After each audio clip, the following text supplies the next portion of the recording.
ever. First name greatest, like a sprained ankle, boy, ain't nothing to play with. Started off local, but thanks to all the haters, I know G4 pilots on a first name. Going back to the point of that whole talking about high school. Yeah. Are you even aware of that's what like Mark McGuire and them were getting accused of using back in the day? The pro hormones? Andro. That was the name of a pro hormone. Good, right? Yeah, I just told you androstenedione, which is what the pro hormone for testosterone. That's what they were all using. That was the rave back then. Is all the athletes were using Andro, it was called. So androstenedione, they just came out with it. Like Muscle Tech made it. Oh Jesus, really big Dude, Muscle companies Tech. do that? Yeah. Muscle Tech made a whole. Me and Tavish were just talking about this the other day. They made a whole line. They'd go into GNC and they'd be in the lock boxes, and they'd I be remember like, those. I don't know, how much were they? Over $100? Had to be over. All of them were like $100 a bottle. You'd buy the whole cycle, the whole stack. It'd be 5 different things, $500. Yeah, one was a PCT or something like that, right? Like it was like this is can't what you remember. take after you take this. Yeah. Like okay. Yeah. The 5-step program. And then they came out. Are you guys too young for like Gakic and Lukic? They went on this. No, I remember those kick briefly, spree. but Jansen's talked about Gakic and Lukic before Yeah. too. Like just Have you nonsense. heard of that shit? I've heard of Gakic. I haven't heard of it. Yeah, I don't even remember what. I couldn't tell you a thing about him. No, Me neither. I never bought into that, but the first supplement I did buy was Celtec. The first supplement I ever bought because I used to. What was that? It was just creatine and sugar. dextrose. Yeah, it was dextrose. Yeah, just Yeah, sugar. and they'd put in the ads. Their ads were just, they were like the first company to do ads that did ads like that. They just made these outlandish claims with these percentages that they got from God knows how. Yeah, right. Like they pull out of data nowhere. back It's then like was increase, really cutting edge. and they'd use big words, and I was like, I needed that, and so I would take Celtec, and everyone in high school knew I was taking Celtec. So then the rumor started flying around that BURZACOTT's on steroids. Yeah, because Celtic's steroid. Yeah, because I benched 405 and I weighed like 180, and I was shredded, and I was Jesus, in high school. Shit. And so like everyone thought I was on steroids. I get so mad. I get so pissed off. Like, I would never do steroids. Were you really strong? Like, were you a strong presser? It's funny to think about now, knowing me now, but I was. Like 5 plates on an incline? I never did 5 plates on an incline. I did 4.5 for reps. So like when I tore my pec, I was doing 4.5, so 455. On incline? No, on flat. Oh, okay. And I would normally, at the time, the highest I ever got was 455 for 7 or 8. Okay. So that's on the really day, strong. on the day I benched more than I squatted. Why? You just didn't like squatting, or No, I squatted. Means poundage. I mean I poundage. know that's what I'm saying. Why weight wise? Like you, I don't know. You'd have to ask him. why were you not a strong? I don't know. Why wasn't he a I strong haven't seen you squatter? squat. We'll have to pull up the high school tapes. We'll call Gina. Gina's got all the high school tapes in the basement. Yeah, I'd have to see you squat. But I would squat, for comparison, I squatted, I'm exaggerating. I would squat 5 plates for 8 to 10. So Okay. I'm exaggerating a little bit, but the ratio still Yeah, I mean, right. I understand. not that great. And then my I never deadlifted. But in this is all in high school. Like 5 plates for 8 or 10. No, I didn't squat 5 plates in high school. Oh, no. sorry. Okay. When I was in Talking high the school, strongest you've ever been. Is these strongest I've numbers. ever been. Okay, I got it. When I was in high school, I absolutely benched more than I squatted. That's like not that abnormal though. Right. Yeah. But I did squat too. Yeah. It would be abnormal to be benching 4 plates. Yes, exactly. And have Well, the that's what discrepancy. made it. That's Well, what wait, made you it. did that, I was though. so You did that. abnormally strong on pressing that you can't. It's kind of an outlying we example. had. I went to school with a kid. Like, what'd you lift in high school? What was your number? That's what I was going to say. My best bench press after it was my going into my freshman year of college. It was like, the winter after football season's over, your senior year. And I hit like 335 after your senior year. I was well into the off season. Like it was Yeah, like, and you it was weighed like February or March. What'd you weigh? I graduated high school at like 190. You were bigger than me. What'd you weigh? When I graduated, I was like 185. That's insane. Yeah. I remember though we did these athlete camps in the summer, these speed and agility camps, and they would do body fat testing with calipers, which we can agree to those are probably not the most accurate, but they're probably more accurate, the most accurate like handheld thing you can have, wouldn't you say? Yeah, it just depends on the practitioner. Yeah. If you suck, it's going to be horribly inaccurate. Yeah, so take it for whatever this is worth, but it was 4.7. Okay. Is what they got me. I was definitely not shredded in high school. Yeah. Like I did not have like 6-pack abs. I was always shredded. Yeah, then you definitely were way leaner than I was. Yeah. I probably could have dropped like 20 pounds. What was your squat? So like these are all like senior year numbers, like, you know, before graduating. I squatted like 495. Damn. And then I deadlifted 550. Damn. I sumo deadlifted. So I kind of like cheated. And like my leverage was so good. Yeah. And my mobility at that time was like 10 times what it is now. Yeah. So like, you know, in sumo deadlifts, like we talked about this, it's all leverage. It's just and it was so much fun.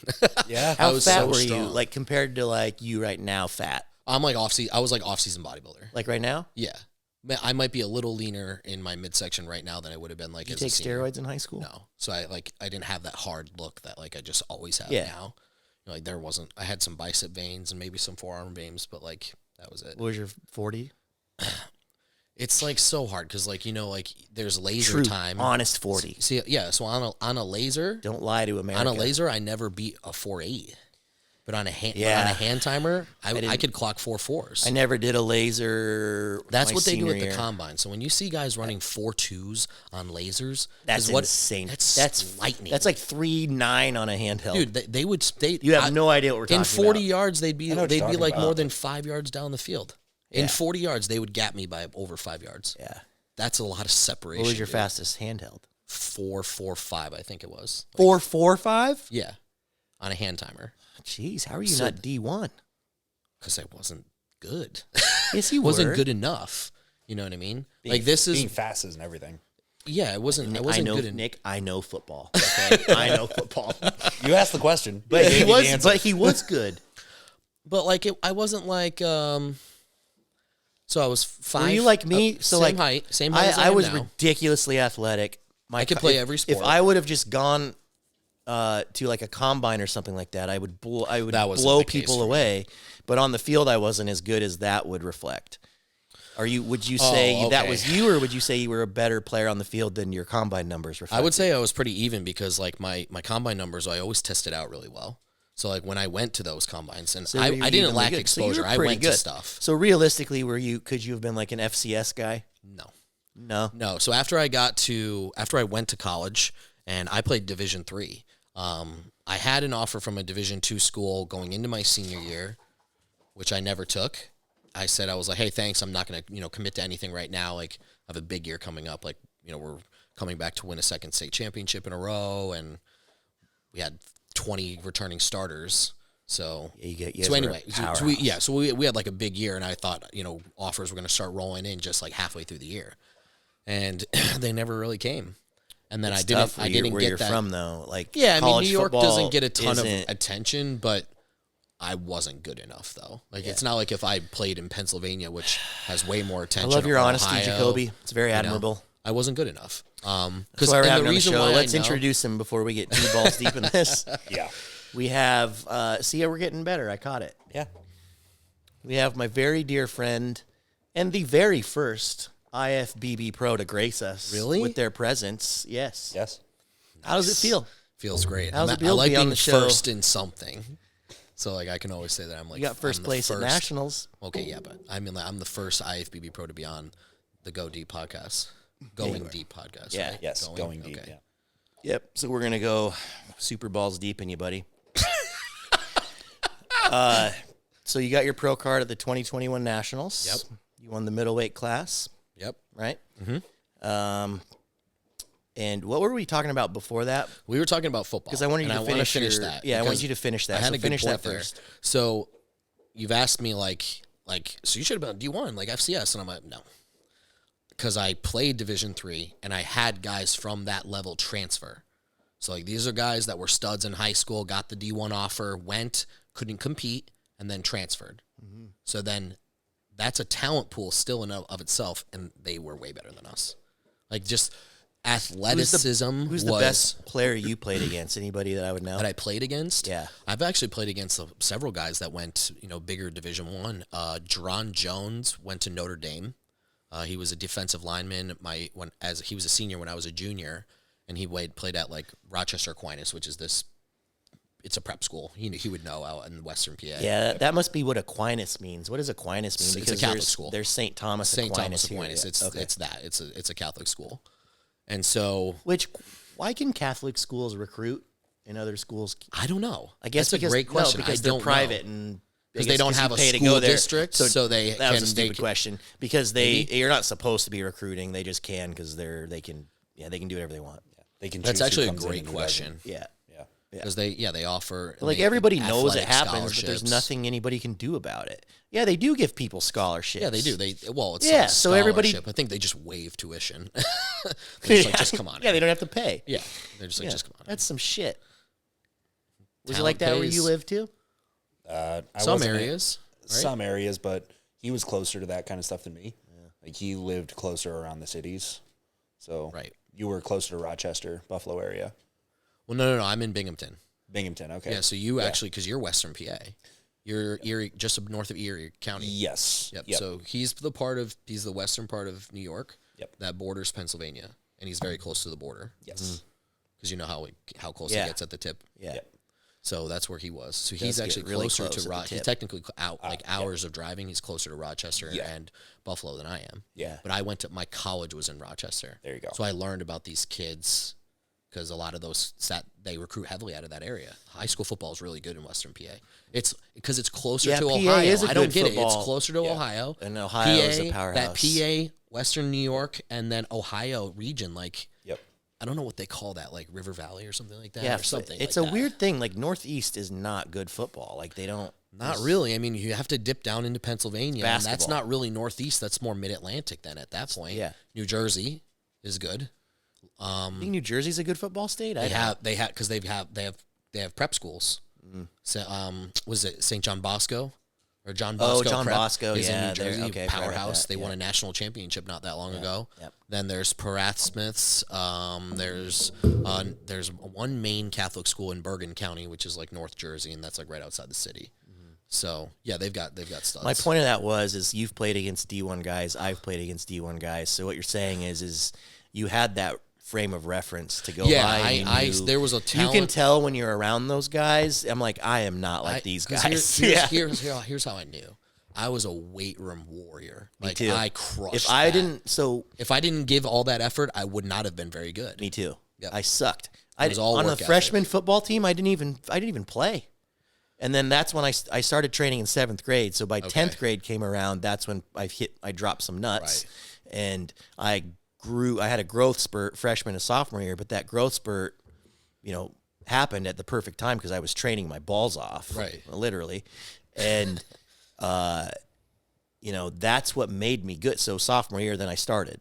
Yes. But my freshman year, I didn't even play. Right. But that's why I'm so passionate and why I opened that gym when I lived in Denver. I don't know if you knew that or not. And I just trained kids and I was a strength coach because I know what the weight room can do for athleticism. And all these people are obsessed with speed and agility and speed and agility. Yeah, it's like, everyone wants to no, do speed work and just be on the field. And No. it's like, no, you got to get in the weight room too. These kids have no stability. Right, Nick? No stability. And people are like, mobility this, mobility that, speed this, agility this. No, they need stability. Like, Johnny can't do a push-up or a pull-up. He has zero proprioception. He has no control of his own body. How do you expect him to do speed and agility work? Yeah, you can't expect any high level of athleticism from a guy like that.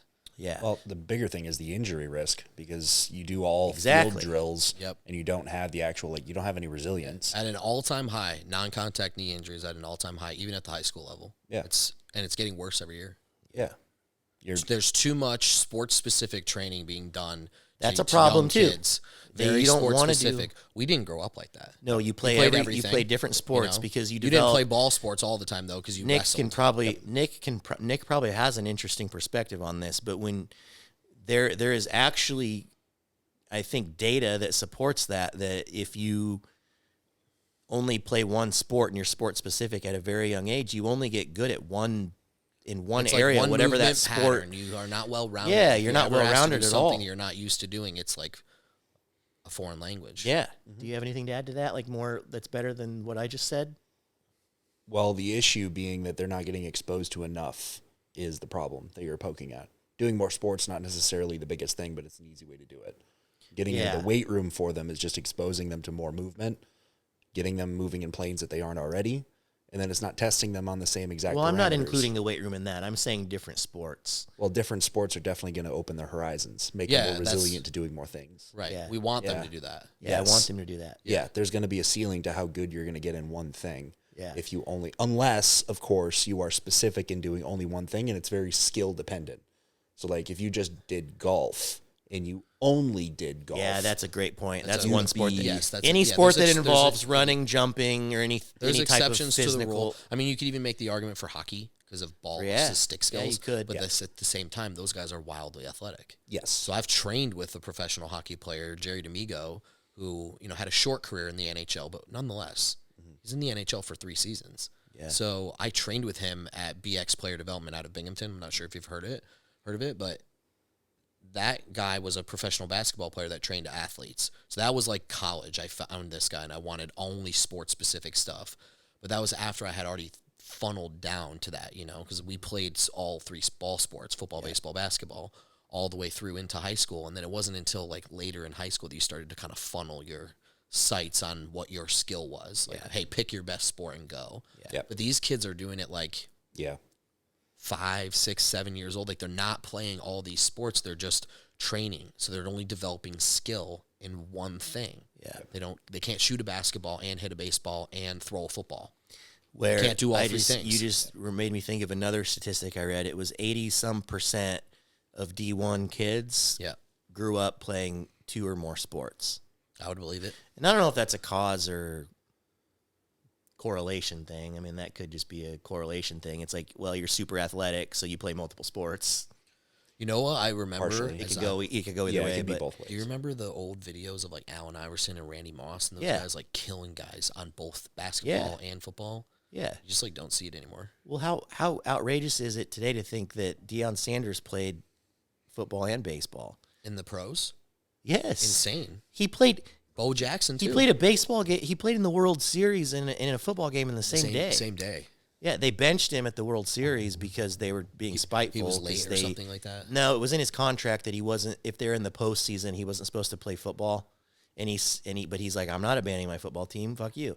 Just Deion being Deion. Yeah, who was he playing for at that point? Was he with the Braves or was he with the Yankees? He was on the Braves. Okay, because he was on the Yankees for a very short period of time. Yeah, very short time.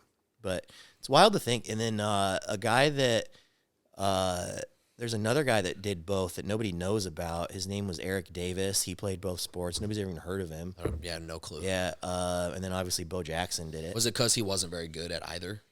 He wasn't like a big name in either? Yeah, he wasn't. He was like a mediocre player in both. Yeah, okay. That's why I would never Is know. why. Yeah, but he still did it. That's incredible. Yeah, it doesn't matter. It's so crazy. But but that's so true. Like, I grew up with, remember Kyle Orton?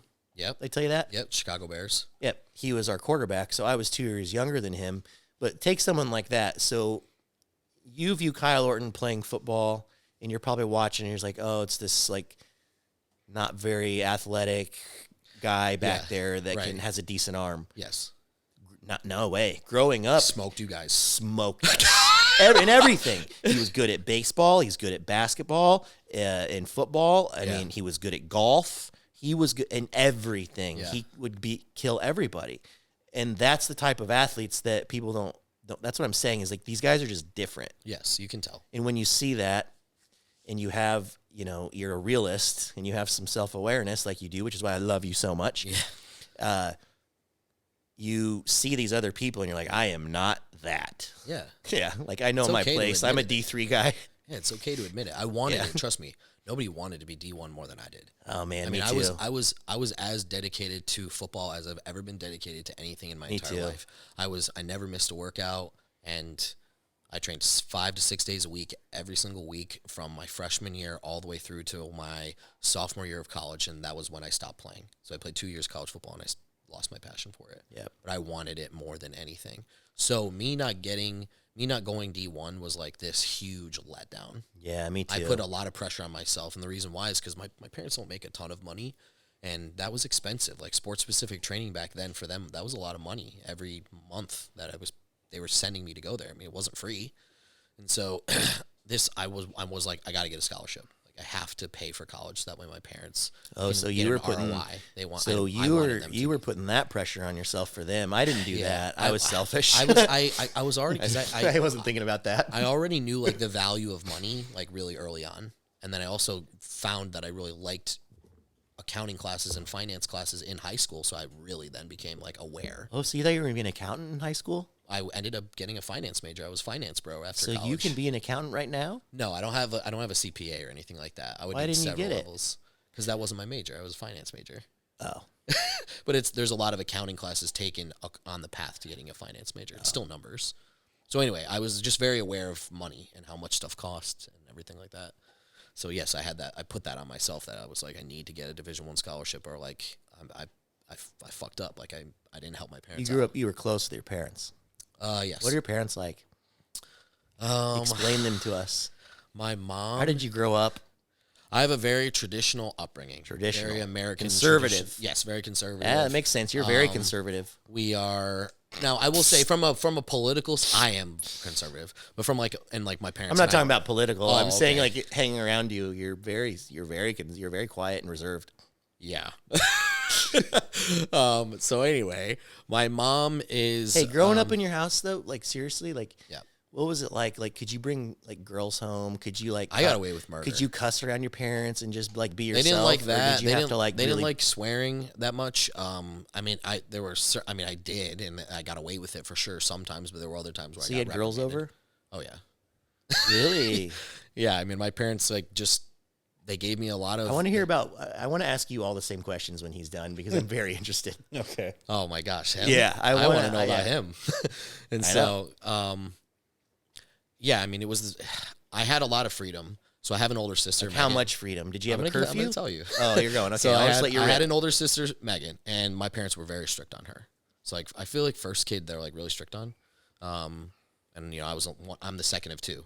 So I got to do anything. They gave me so much rope. But Megan's a girl and I'm a boy or a man. And so whoops. And so, you know, anyway, but there was definitely, my parents had a double standard there for sure, like everyone does.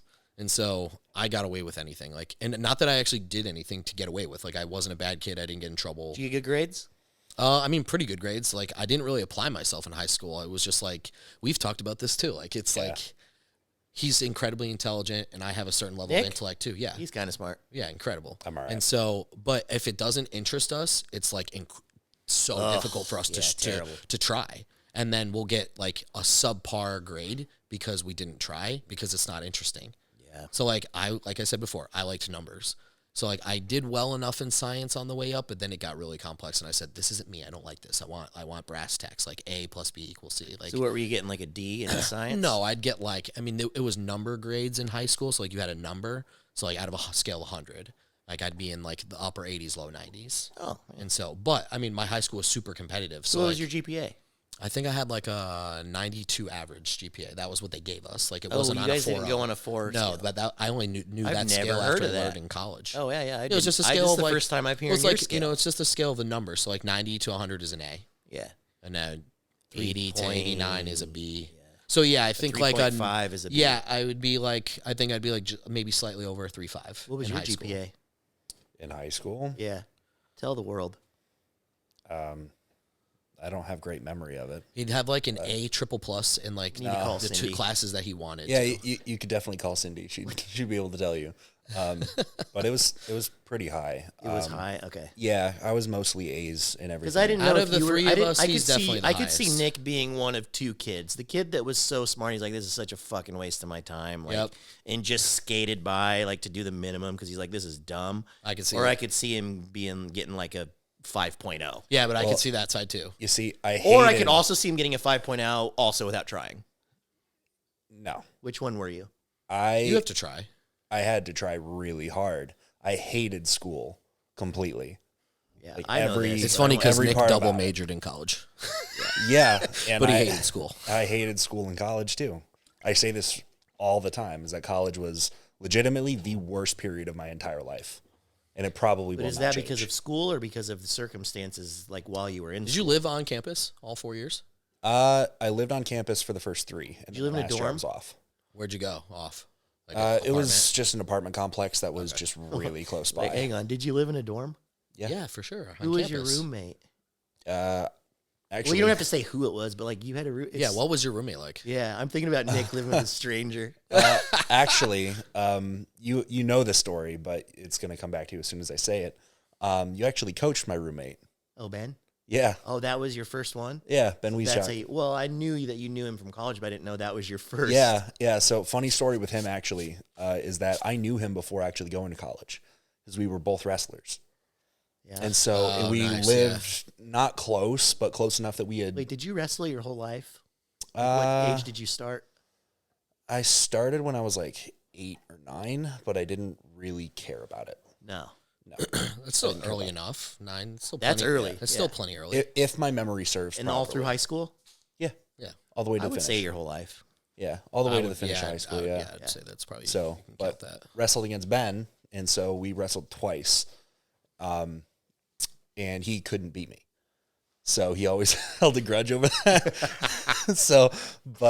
Wait, did you know you were going to be roommates in college, or you No. just showed up? No, Oh my God, that was the you're best kidding. part. Okay. Is that like we were the only 2 bodybuilders too. Like there was no other bodybuilders, that's the especially universe. What are the fucking in the odds? freshman Yeah, class. that's not a coincidence. Yeah, well, there was like to get placed with your roommate. There was like a questionnaire and everything. Yeah, I filled out one of those too, and mine Yeah. couldn't have been anything Like, further look, we from got me. 2 meat. We got 2 meatheads. Let's Right. put them together. Right. So, which was the weirdest thing because nobody believed us. It was like, there's no way you didn't request each other. It's like, I don't. Like, They don't even Ben let you was do- like, they don't I don't let like you this do guy. that. Like, we're just like, You guys didn't like each other at first? well, we were all right. It's just like me and him didn't see eye to eye on a lot of things. Yeah. And we just were 2 very different people, like very different people. Even though you we have both did bunk beds? bodybuilding. No, they were across way. They had like a 2.5 foot space between. That's them. one of the main reasons, so- guys. That's one of the main reasons I did not go to college. Your So anxiety was about having my a roommate? anxiety was so bad on the way to college orientation. I was throwing out of the window of my dad's truck because I was thinking about living with a stranger in a dorm and showering with other people in these community showers. I couldn't do it. Really. Yikes, yeah, bro. yeah, that's the kind of stuff that I used to think about in my head, and it would paralyze me. I mean, I didn't love that aspect of college either, but Yeah, I didn't either. I kind of just like gutted it out. Yeah, but we were the only 2 bodybuilders on campus for freshmen at least. We got put in the same room. Nobody believed us that we were random selection. It's like so that was Did interesting. you guys become friends after? Yeah, yeah, we've been friends ever since. But because we were like the only 2 bodybuilders, like we butted heads a lot. Yeah, Did you What guys could y'all talk about argue training a about, lot, though? Like, in bodybuilding and stuff, or no? not as much as you'd imagine we would. Because he's more of just the guy that just did it, Yeah, and I was the guy that thought about it. yeah. So Did you guys train together? no, No. we I did. don't think anyone ever trained with you, really. No, not back then. Did you know what you were doing then at that point? I had a good idea. I didn't have all of my ideas put together, but I had a pretty good idea what I was doing. Yeah.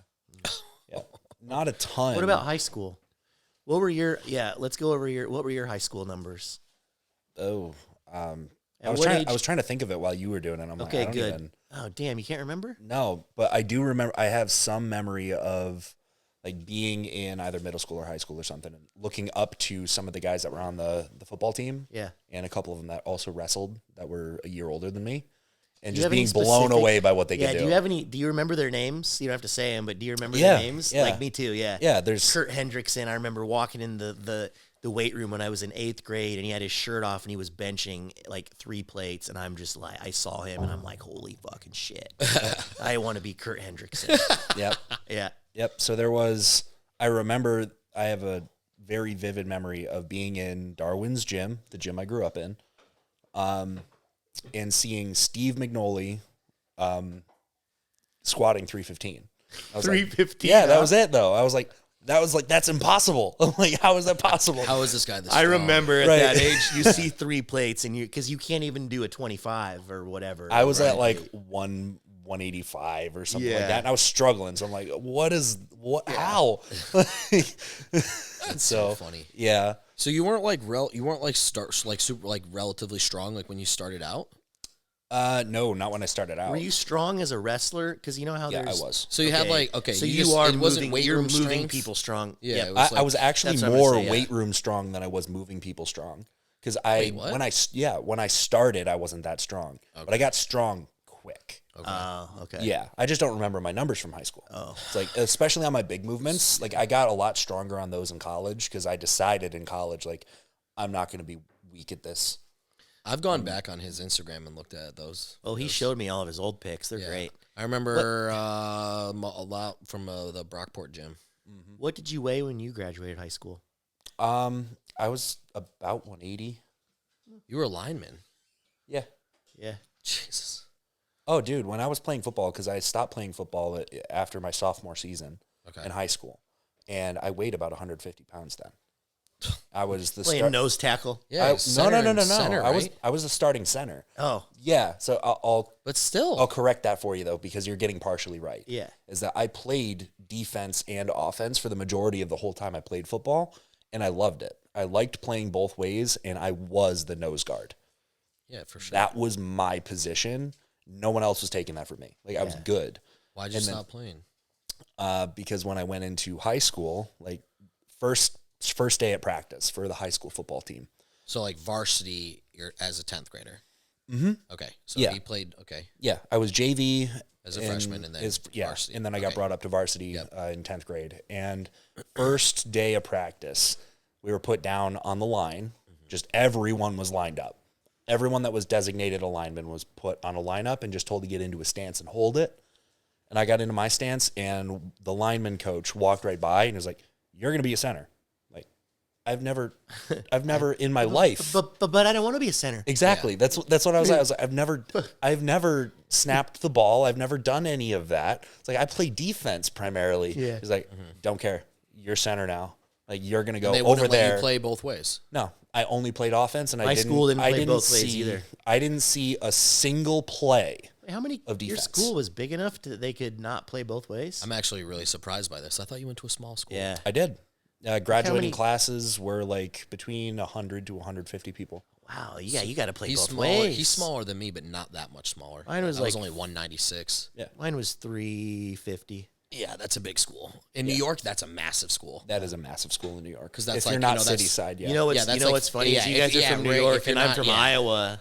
You guys are from New York. I'm from Iowa. People would obviously think the opposite, but I was from a bigger Every school. town has a high school in New York. Every single town, little itty bitty town, everyone. And my high Everyone school was has a out high in the school. boonies, man. Yeah, so you guys covered so much more area.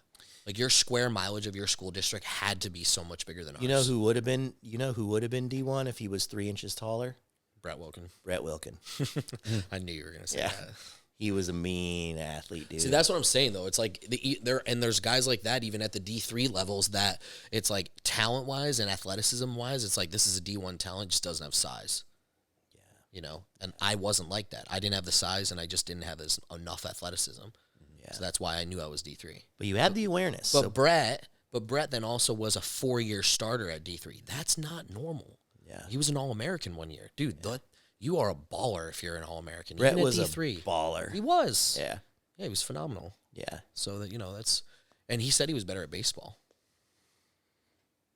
Because he went to Iowa and he walked onto the baseball team. I mean, he was really good at baseball too, but I didn't watch him play baseball. I know you so wouldn't have. I only watched him play football. I'm just going off of what he said to us. Yeah, that time. but that doesn't He said surprise me. that he I was better at baseball too than football. Actually, Really? yeah, I was a really good baseball player. I just loved. All I had was football. I just loved football more, and I loved the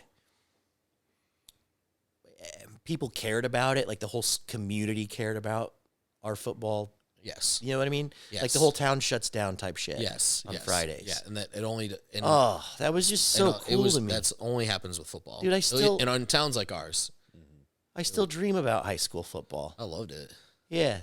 When you hear people like me and him talk about it, do you like roll your eyes like these fucking losers, or are you like, because you didn't play it for all 4 years and you? No, do you I- think so of Do wrestling? you like regret? Do you regret not playing it at all, or Not really? at all. No, okay. No, because of the experience that I was talking about, is that I went in and I loved playing the game. I loved it. And then I got pushed into a position that I didn't like. and it was the only position I was allowed to play. I didn't even do defense in practice. I didn't play any defense, and that was what I did. So, like, and then the coaching that I had, because the coaches that I had when I was growing up through it, like up through middle school, like, they were amazing. I loved them. Like, to this day, like, I would sit down and have a conversation with any one of them. Yeah, and just tell like them, a different coaching staff. Yeah, and I could sit and just talk for hours, like, how much I appreciate those people. Yeah. And when I got up into high school, it was not that. And you know what, man? That happens all. How many people do you talk to that have this story, dude? Probably they quit sport because they don't like the position change. They don't like the position change, and they don't like the coach. Yep. Yeah, a lot. Yep. See, I would probably have a very similar experience as he did if I didn't play running back. I mean, that's all glory, baby. And see, I got to play the position I wanted to play too. I wanted to play linebacker, and that's what I played. Yep. And I can't imagine if somebody would have told me go play center. Yeah. I did have somebody tell me in college to play a different position. I played slot receiver. They want you to play? Oh. So I moved out of the backfield and I played slot receiver because I could catch. And I hated it. But I did it because I didn't want to also sit on the sideline anymore. Yeah. My freshman year, I watched them play. So what a tragedy. Sometimes I wasn't even in uniform. What a tragedy to be like, to think if like, did you ever want to coach football? Because I do. Yes. Because that's actually how I always knew at a very early age, like especially in college, I was like, I want to be a position coach at like the collegiate level. Yeah. Because I liked my skill position. So you'd be someone that would be, I mean, obviously we know you're a great coach. We'll get into all that, but you would be a phenomenal position coach. That's what I wanted to do. And then I got out of football and got into bodybuilding. And then I still wanted to help people. So I just started doing what I was doing. You know, like I didn't think I'd be able to be a football coach if I'm a bodybuilder. Dude, can we just get rich and so we can just coach football? I would, dude. Imagine if me and you were coaching on the same football team. How fun that would be. Me, you, and my brother, and like. See, I would only be good at like skill positions. I wouldn't be able to call a game. So like, yeah, I just want to be. I would just want to be head coach. I just want to direct. I don't want to call plays. I just want to be the overall vision guy and the guy that talks to the media afterwards and just directs the ship. Dude, I just want to set the tone. I just want to set the tone. My college coach was like that, dude. Yeah. He was like our special teams coach, and but he was the head coach for like 30 years. Yeah, Paul Vosberg. But I was just thinking, what a tragedy, man. Because think about how many coaches like that just ruin sports and just ruin it. The negative impact you can have on a kid's life, and then to your point is the coaches that you had before high school. What's weird growing up in my whole life of playing sports, I didn't have any coaches that I could say that about. That you loved? Yeah. There was not any that were like impactful. I was not really coached. I was not coached hard by anybody. The only one that comes to mind, they made a coaching change before my senior year. My position coach, my linebacker coach, Coach Wells, and he was also our weight room teacher, PE teacher. And so I would could you guys elect what type of PE you did? Like we could elect, like we had different options, and one was the weight room. So obviously I always just chose weight room. No. But I would just go hang out with Wells and we'd watch film and stuff. So I guess I do have one, Coach Wells, but then they changed coaching staffs and he was gone and I lost him. But he was the only one that ever pushed me. Really? Before, the only coach I've ever had that like ever pushed me, I didn't get until fucking 2 years ago, till Jansen. Are you serious? Yeah. Wow. I never had a coach push me at all. And I think it's because they just always assumed that I was great. Didn't need it, I guess. Need it, yeah. Everyone needs it. But what a disservice. Tap into unrealized potential without I needed pushed. It, man. Yeah. Like, fuck. Looking back, I'm like, what are you guys doing? Yeah. But like, I don't know. That's something interesting to think about that that coach team sports like that is take into consideration the position you want to play. Because then they lost you for the 2 years and like they didn't think about coming to talk to you, be like, hey man, how come you quit the team? Or did they? They kind of did, but it was never actually addressed. It's like, well, they were trying to keep me on. Was the conversations that I had. I was like, I don't want to play center. You did tell them that. Yeah. And they were just like, that was center. Yeah. And it was like, well, that's the position that you're good at and that's what you've been doing. It's like, I don't want to play center. Yeah. That's just silly. So it's like, okay, this kid's going to quit. That's a time where you're like, well, we can find another position for him because they had to find another center anyways. Yeah. Yeah. So I didn't want to play center. That was the only. Yeah. That was the thing. Realistically, that team has like 40 guys at most, a pool team. Yeah, how many guys? Just about. That? Yeah, just about. So I mean, dude, that's like it's not a lot of guys. They didn't have much to choose from. No. Like I'd keep you on the team. Yeah. So to have just the right amount of like heavies and then skills with 40 to field two ways to field 22. It's an anomaly. That's why I can't believe. So it's not shocking that you say that because they didn't allow you guys to play both ways. Your coaching staff was obviously not the brightest. Yeah, we did. We did not, but I played in the biggest. I mean, you didn't have to. You could pool probably 100 guys for your team. Yeah, there were probably football tryouts. Yeah, it wasn't tryouts. If you wanted to be on the team, you were on the team. Oh, okay. Yeah. Yep. We didn't have like too many guys. Yep. Now, I will say the school did start to attract some attention, and the football team specifically, so kids were moving and coming into the area. Who were some of your coaches that you thought of? I wanted to ask you before I forget. And did your dad push you? Yes. Just to be great, like at everything. Like he did? Yeah, he just like wanted... What are some things you remember? He wanted me to... He wanted work. He wanted to see effort. And so that was the thing that he was frustrated about sometimes with like school, and because he knew I was just skating by. Like my dad can call me out on BS. Like he's like a lie detector. Yeah. And so anyway, so like he just wanted to see effort. So like from a physical side of things and sports, never any lack of effort. If anything, I wanted it so much I got into arguments.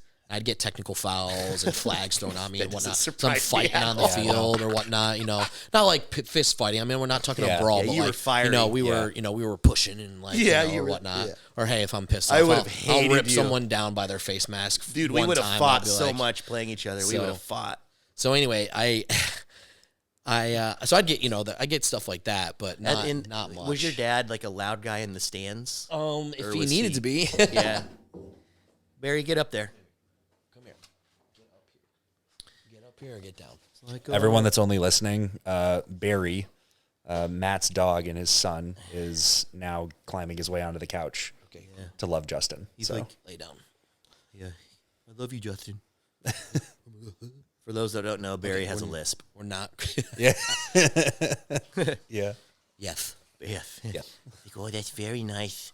Can we talk about when I played football, guys? Yeah. So we got coaches, off topic. Coaches, yeah. Who were some coaches you? So I actually really enjoyed my wide receivers coach when I was in college because he was really invested and he knew that I could do it, and he knew that I actually brought something to the wide receiver group of guys that we had on the team that like the other guys didn't, and it was just like because they were skill positions, they were like tall and lean and could fly and like. Were lanky, you know what I mean? Like wide receivers, like they're long-limbed. At least our guys were. And like I was short and compact, but I was very strong. So like he wanted to use me in any way that he could. So he put time and effort into me, and I made sure I always gave him my best because I liked him a lot and I respected him. And then like in high school, our head football coach was very demanding. Like it was very like you did not have guys talking back to the coaches. You kidding me? It would have killed us. You had that culture, huh? Yes. We did not have that. It was military-esque. Really? We ran such a tight ship that's actually a reason why I didn't want to play college football anymore. My high school team ran a tighter ship than my college did. Oh, you didn't respect the program? My college program was still very much on point. And by the book and by schedule, high school was more. Really? I think it was more the culture of the team and the guys. Like us. We wanted it. So we only had like one high school football team that graduated in like 2004 that we got to watch when we were like in 5th grade win a state championship. Roll the table, win a state championship. So we remembered that. And we grew up like killing everybody. Like Pee-wee's undefeated every season, won the game by 50. Was he the coach then? No, those were different coaches. Our program has had several head coaches until he took over. He's won 7 state championships in 15 years. Wow, yeah. His record's very impressive. He's sent several guys Division I. Like three were from my team. So like I wasn't even the best player on my team, and I was first team All-State. Then we had 2 guys on my team that won co-player of the year. Damn. For the state in our size of school ranks. So like that's in New York there's like 5 state players of the year in every class, AA, A, B, C, D. Mm-hmm. So we were IFBB my senior year, so we were smack in the middle. So yeah, we had better athletes even than me. And that's another reason why I knew I was like, I don't think I'm going to D1 because these guys are, but they're just getting to the FCS, and they did stuff in practice. You know, you see stuff, and I'm just like, how would you do that? Like, I can't do that. So it's just, like, I think a lot of people do know, they just don't admit it. Yeah. So you wrestled all through high school. Yeah. What about your wrestling coaches? Yeah. That seems like, dude, a whole... that's like a whole brotherhood, dude. Yeah, like, wrestling teams are usually really fucking close. Yeah. My team was extremely close. That's a big part of the reason I didn't do it in college, because I knew it wasn't going to be the same. Dude, that's why I stopped playing too. Yeah, I knew for a fact it wasn't. Culture was not the same, and I was like, "What am I playing for?" Yeah, exactly. I knew, and because wrestling is such a brutal sport, all the way day one to the end of the season, it's just brutal the whole time. Yeah, like I can't do this without the people that I actually care about. Yeah. Think about how sore your body is. Because did you wrestle? Dude. No, I didn't. But I went to I have no my idea high school that I went to was like the top wrestling school in the state too. Yeah. All of like my best friends were wrestlers, and I was close with the wrestlers. So I'm and I'm being from Iowa. Very popular big wrestling, deal. huge wrestling state. Iowa, Penn State, Ohio State, like usually the best three. So I love wrestling. It just was never. I love watching it. It was just never college my wrestling. thing. I don't know. Holy shit. Yeah, but I mean, Olympic wrestling's like obviously even better, but like, dude, college wrestling's awesome. But you remember you go to high school, and you could always knew the wrestlers all sat together. Dude, none of them were eating. But you guys are all pissed off. Going to wrestling matches in high school, it was big the invitational. Best. Well, think about it. You're going to watch your friend fight a kid from another school. Yeah, yeah. I wish I did. I wish I did it. But yeah, dude, for anyone listening that didn't wrestle, if I'm being honest right now, I was probably too big of a pussy. I don't think I was tough enough. No way. Like the idea of going to what I just said made me realize why I didn't wrestle. If I'm being 100% honest, I'm right because I'm trying going to fight a kid from another school. No, not from day. That standpoint. I would be afraid to get my ass kicked in front of people, in front of my whole school. Oh, I didn't even think of that. Fuck. Now I definitely don't want. That's to do why. Well, I just figured it out by saying that. That's how I feel about bodybuilding. Did you ever think about that? Oh yeah, man, you get embarrassed all the time. What was your record? Were you good or bad or like medium? Did you win a lot? Were you like 500? I was middle of the road. Okay. I did all right. Yeah. I got better as time went on. Especially because I got brought up early. So like I was competing against. What weight did you wrestle? I wrestled from 152 all the way up to 220. You went up to 220. So you were going against guys that you were way undersized. Wait a second. You said you played football. Oh, that was as your sophomore year. Okay, got it. Yeah. So. And I was about 150 because I had to keep my weight down for wrestling. Right. So I was about what'd you graduate at? What was your weight if you were wrestling at 220? Well, I went into college at roughly 180, 190. What? Why were you wrestling over? Why they probably didn't have anybody else. You had to wrestle over? Yeah, I did. Yeah. You didn't have anybody else on your team, probably. Well, when I first... Or the person you did have was a lard. Well, we had... We're like, this guy's just fat and retarded. GLOFF. You're the next. Get in here. Yeah. Well, the thing was, my school was actually really good. And we had like a fantastic generation of guys that all aged out at the same time. Yep. That left high school, that were done. And so when before you? No. While I was there, it was even better before I got into the team. Like they were monsters. Like our coaching staff was known, very well known. So like the Connie brothers. Well, the Connies, if I'm not wrong in this, and I think I'm right, they did work with the women's Olympic team for wrestling. Nice. So they were really good, but one of them, actually Ross, is the guy that owns the gym that I trained at for all of my formative years. Okay. And Alex was the gym teacher at my high school. Okay. And I liked Ross. I didn't like Alex. Alex didn't like me at all. Did not like him. There were a lot of coaches on the team I did not like, but there were some that I really liked that were really good coaches, and they were really good to me.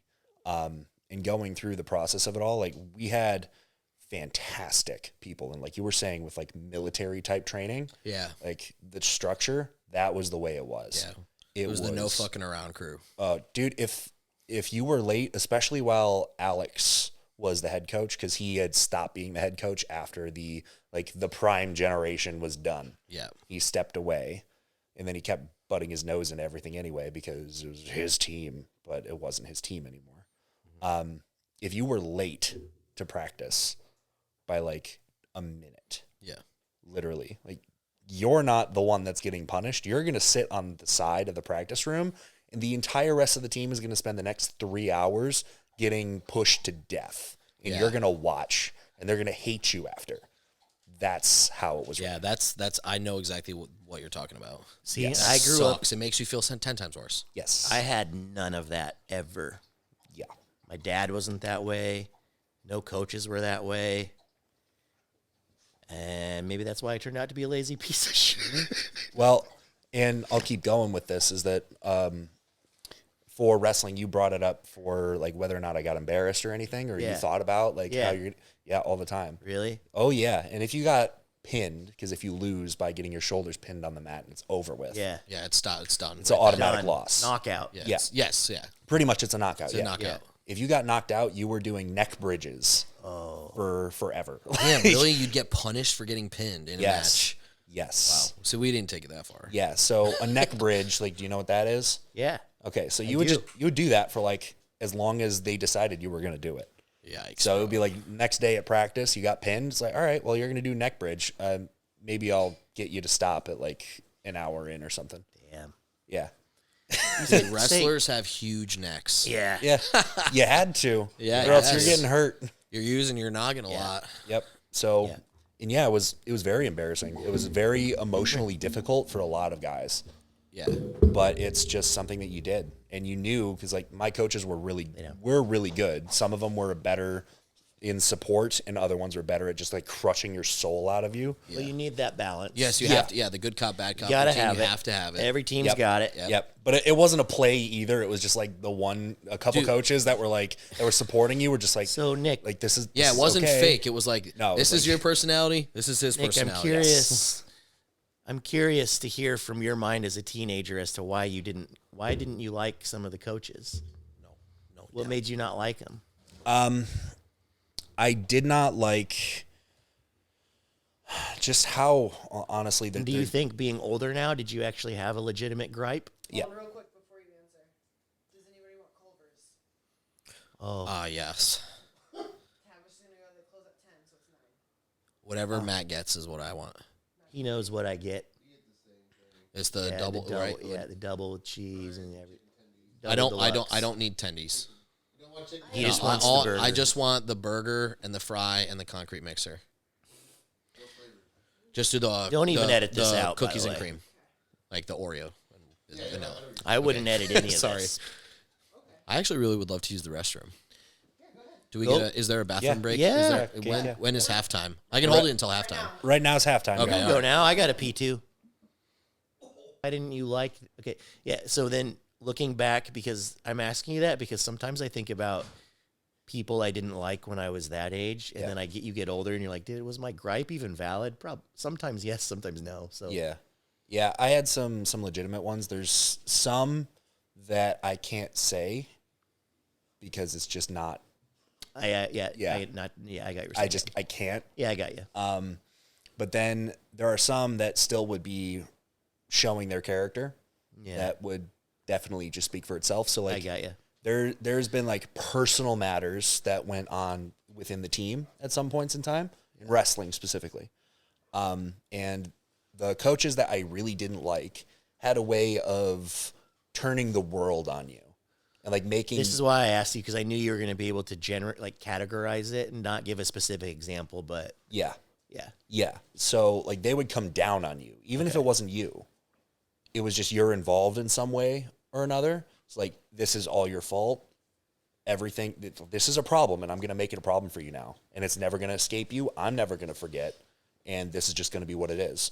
And now you're on the shit list from now until I don't know you anymore. That was like that was what it felt like working with your coaches. Yeah. Yeah. Wow. Yeah. Yeah. So, and there were very specific examples of that where it got way out of hand. So, like, my gripes back then are still valid now because I'll say, one of them really, really bad person that I would stand, that right now, today, if was standing in front of me, just, you're a bad person. Were you able to make sense of things like this back then? Yeah. You were. Yeah. Yeah. Like in the grand scheme of things, you were doing that in your head, where at that age, I just would have been like, I don't like Coach so-and-so because he's a dick. Yeah, that's exactly how I would have like been. That's as far as my brain went. Right. I couldn't but you psychoanalyzed it. Yeah. Okay. Yeah. Why does that not surprise me? Well, that's what I was curious. That's why I asked him. Yeah. Well, I was, as you know me, I've always been an observer. Yeah. So that started way earlier than that. Yeah, as far back as you can remember. Oh, yeah. Yeah, because I was an observer in my own household. Like, I grew up. So growing up, was that. Cindy strict, or did Cindy not have to be strict because you were like a man, adult? She didn't have to be strict on me.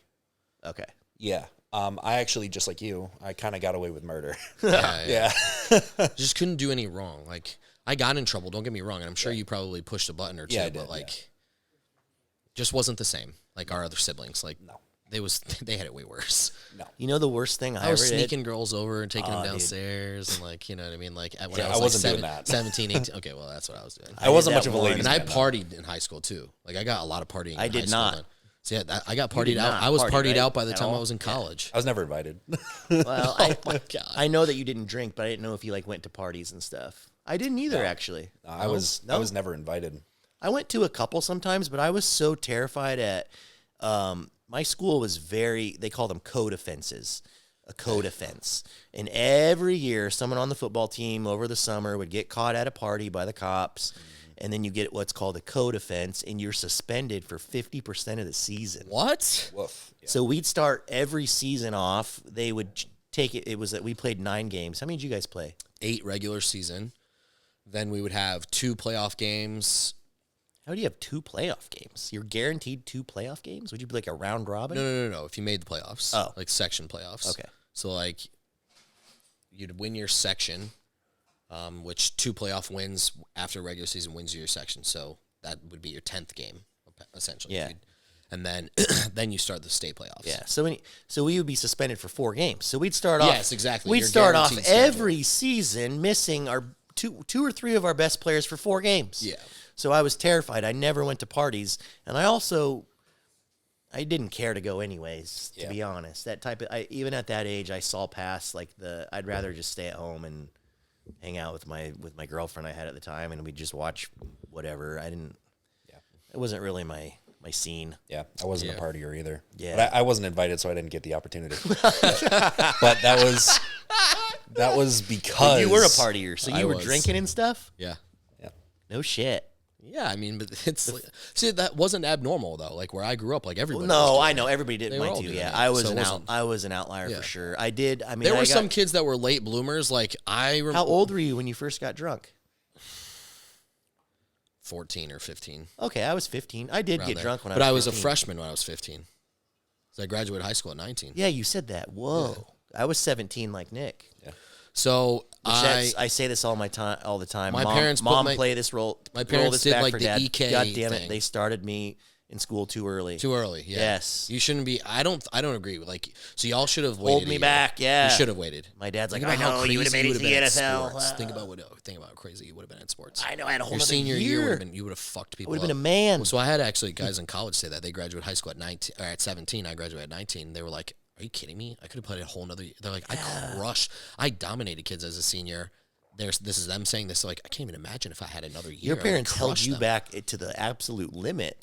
No, not that bad. Like I mean, Well, it's just because of when your birthday falls. exactly. It's Yeah. April. So and we graduate high school in early June. Yeah. So I had just turned 19 6 weeks prior. Could you to, grow a beard? I had facial hair. Yes. You did? I did not. Yeah, I had facial hair. You did not. I didn't. I could grow just about not as much, but a lighter version of this. Yeah. Dude, when I'd play against a guy that was like a full-grown man that had a beard, that fucked me up mentally. We had our whole team. I'm like, I cannot hit this guy as hard as I can. He'll kill me. oh my God, I can't assault this an elder. Yeah. this is a No, this I is didn't an think of it like adult. that. I thought this guy's going to fuck me I up. know. Yeah. That's how my mind worked back then. Yeah. I don't remember the point of... Did you guys ever did you play with anybody that like in bodybuilding terms of genetics, like that like, man, if I could get my hands on this Yes. guy like that, he'd be Phil Heath. Yes. Yeah, I played with some guys too. Yes. Like, it's just mind blowing. Yeah, we should hit them up now.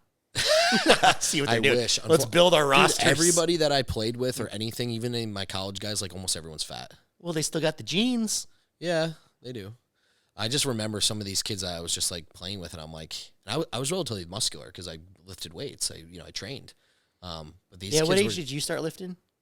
15 when I was a freshman. Okay. That was when I started. I was 12. My senior year, I was like really into the weight room. I was 12. How old were you? When I actually started training, like in a gym. No, I think training. I was 12. I trained in my basement, but I had a barbell and I had a rack, and I didn't have anything at home. So my first time was with that trainer that I told you guys about before. Yeah.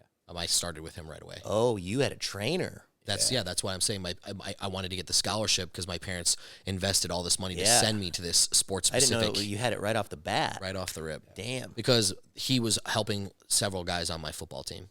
And I was like, well, Mom, Dad, like, I got to be on varsity. Like, this is the only way we're going to get to the next level. And they were like, okay. Yeah, you had legit They talked about it, and they said, okay. So you had a weight bench in your basement, or what'd you have? I was doing P90X beach body. Dude, I did that too. This is the most epic. I did that in my basement too. Nick GLOFF started his career doing P90X beach body. Oh my God, training. Is this the first time this is being talked about? Yeah, I did not know Oh my this. gosh. This can ruin you. Dude, that guy knows some training. You want to talk about biomechanics? Oh, yes. Tony. Wait, what was P90X? That was just circuit training. It was just a video DVD series. DVD, right? Yeah. Yeah, it was. It was. And you just had like a couple dumbbells? Yeah, just a couple dumbbells, bands, pull-up bar, push-up bar stuff. Yeah. Yeah. I had the perfect push-up too. How old were you? 12.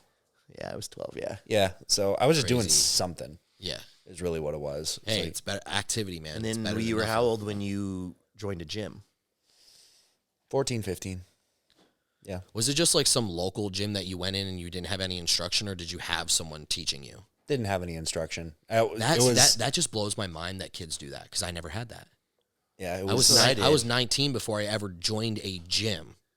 I didn't have a membership at a gym like a Gold's or anything like that. I went to my sports specific trainer in his gym.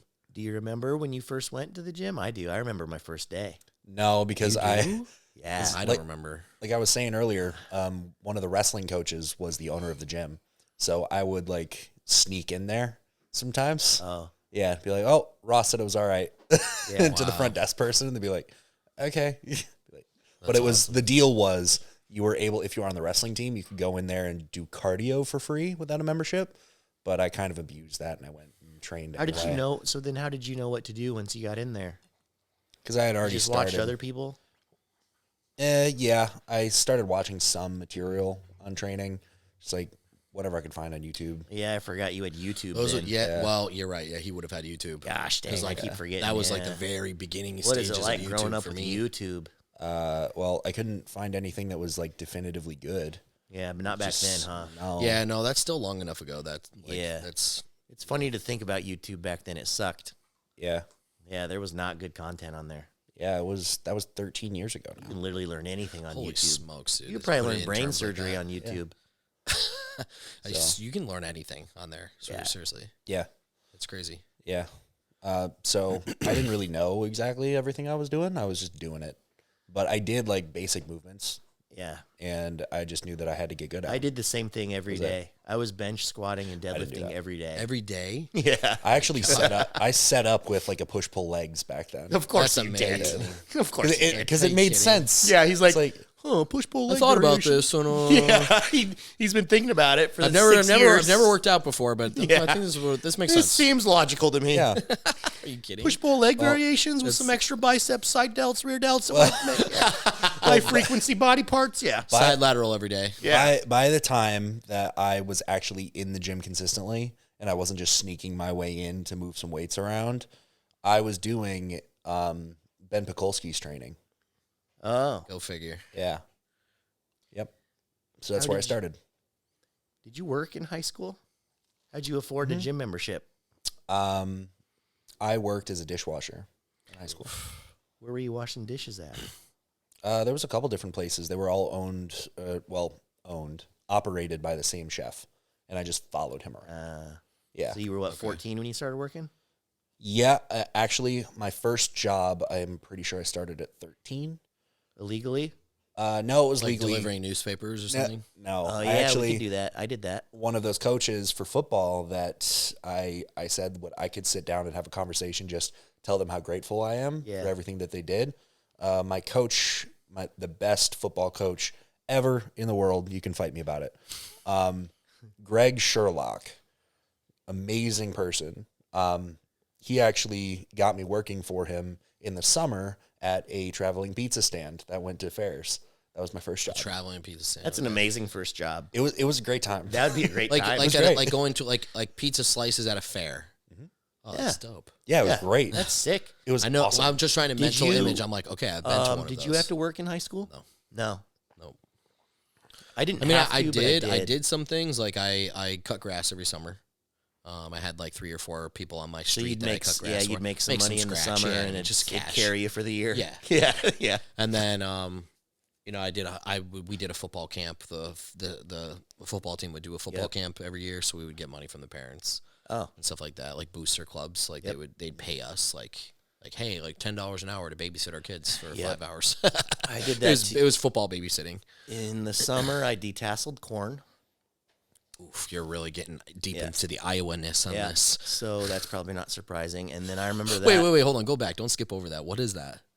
You just walk up and down the corn rows. You start at 5 in the morning, and it sucked, dude, because you'd start at 5 in the morning, and it's What are you doing? wet, What does dark. detassel mean? You're pulling the tassels out of the top of the corn. You just yank them out. You just walk up and down, and you just yank them out all You day don't long. collect- You're you just just like drop 'em on the jerking these ground? tassels off.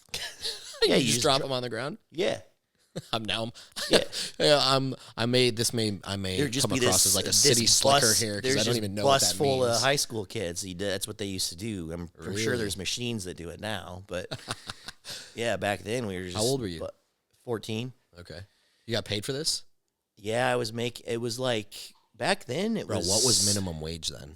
I don't remember, but they did. It was like $10 an hour I got for that. Whoa, that's way Minimum more than wage, minimum I wage think- would have been when you were 14. When Minimum you were wage 14? I think was $5.25 or something like that. it was $7.15 when I started. What was it for you? Minimum wage? I think it was that, yeah. Was it really? It was the low. same? It was low, yeah. I'm surprised it stayed that low for that long. Yeah, so I detasseled corn in the summer. I remember I made whatever I made, and I spent $300 on my damn girlfriend at the time. I bought her a ring Oh my god! because I'm a sucker. Probably doesn't Even surprise you. then, he Yeah, had I too was big this of a heart. Hopeless romantic in love with this girl in high school Oh for my 4 God. years. Melissa Hansen, God, I love you. She's such Melissa, an if you're ama- listening to this, please No, reach out. she's such an incredible, dear, sweet girl, man. And she ended up marrying a guy that was in my grade named Adam Stone, and they got kids together now. And Oh damn! yeah, so she's God gone. damn it, Adam. Yeah, she's gone. I messed that one up. But anyways, and then I worked at on the weekends because football. Yep. I worked at a place. One of the girls I went to school with, her dad owned a noodle factory, Warren Frozen Foods, and I would clean out. I don't even know how to explain this. The Wait, machines, during football season, you would work on the Yeah, weekends? dude, I'd get up So you on do Friday Saturday night morning. lights, and then Yes. you go, fuck that. Yeah, dude, I was hardcore. And I'd go, and I don't even know how to explain it. It'd be like a room this size, and there'd be conveyor belts in there, and it'd be refrigerated, and that's where the noodles were like made, and you wouldn't believe how much of that shit falls on the floor. Thousands, I can see it. Thousands and thousands of pounds, and then it'd be frozen. So then I'd show up on Saturday morning, this shit be frozen. I'd have to use a literal fire hose and stand inside there and thaw it out and spray them out these little slots that were in where the wall meets the ground, these little floor joints that were like the size of like a DVD case. Okay. And there were multiple of those throughout, and then you had to just aim it and spray them out, and then it'd be like a gutter or a trough outside that they all went into, and then you'd have to go out there and shovel them into the garbage, and then get rid of that. That's what I did on the weekends. Wow. Good God. Yeah. Both Saturday and Sunday? Yep. Wow. That's such a horribly inefficient process. Yes. They could have made that so much Right? easier. That's what I was thinking. Like, Why are there so many steps to this? yeah, And then I got so smart, unnecessary. And then I got smart, and I'm like, let me go retail maybe. And I started working at GNC. Yeah. Oh, yes. Yeah. Good old GNC. I took my Xbox in, sit in the back, put a bell on the door so I know if someone came in. Yeah. Okay. I was playing NCAA football. I played so many dynasties back there. Oh, my God, yes. What was your love it. first job? Damn, I have to think. Well, I mean, like actual job. Yeah. Not like cutting grass. Yeah, like, now like cutting grass. like when did you first get like a I paycheck? worked at Vitamin World. Vitamin World. Yeah, so like I in went college. retail too. Yeah, in college. So, oh no. Sorry, I did stuff before that. Excuse me. I worked for an electrician one summer, and then I also worked for my buddy's dad who had a plastic injection molding company. Wait, you work for an electrician? Yeah, Doing what? like they call it a greenhorn, but basically it's a gopher. It's like, hey, go get me Getting this. his tools? Yeah, go for this, go for that, go Okay. for this, go for that. Did you learn anything though? Oh fuck No. you can't work on live wires, as a greenhorn. So the power's got to be turned off for me to be able to do anything. Okay. And even then, I was so bad with tools. You, and me I too. showed up day one. He's I'm like, horrible. "Do you have any tools?" And I was like, "No." So what'd you think? My dad still got me don't. this job. I still don't have still any don't have tools. tools. Actually, my parents bought me a case that it's Yeah, so did mine. hasn't been and I don't opened. know where it is. I'm Yeah, sorry, like, Mom. whatever. Yeah. And so, anyway, that's what I did, and I hated it. And I had also one summer I worked for the Town of Union Parks and Recreations department. So like I hung out at the park all day long, changed out the garbage, weed whacked, cut grass. But that was like Let me I ask actually you had guys to do- something. Well, this probably won't apply to Nick because Nick, what other jobs have you had? So I worked at pizza stand. I did dishwashing. I bounced. I remember this story. Yeah. That's actually a good Nick gig was a for him. bouncer. Yeah, it was actually pretty good, right? Like he made good money. Did you ever fight anybody? Yeah. You did? You had Yeah. to like get physical with some people? Yeah. I didn't have to do it all that often. But yeah, there was a couple instances where I had to. Did you ever get beat up? No. Did you ever beat anybody up real bad? While bouncing, no. No. Yeah, I was gonna say I don't feel like he's While like bouncing, no. Yeah. Wait, I'm not going to stop there. When did you? I'm not answering that. Okay. Oh, Ah. all right, fine. Okay, I won't push you. So I did bouncing. I did. You know that I worked for campus police, so I did that as well. I worked in a liquor store. Well, he's had way more jobs than I Liquor thought. store. Yeah, and still to this day, I have never gotten drunk. So Yeah, Nick has never gotten drunk. yeah, I've never drank You enough think to you nearly ever get will there. get drunk ever? No, in your I've life? never even drank enough to get buzzed.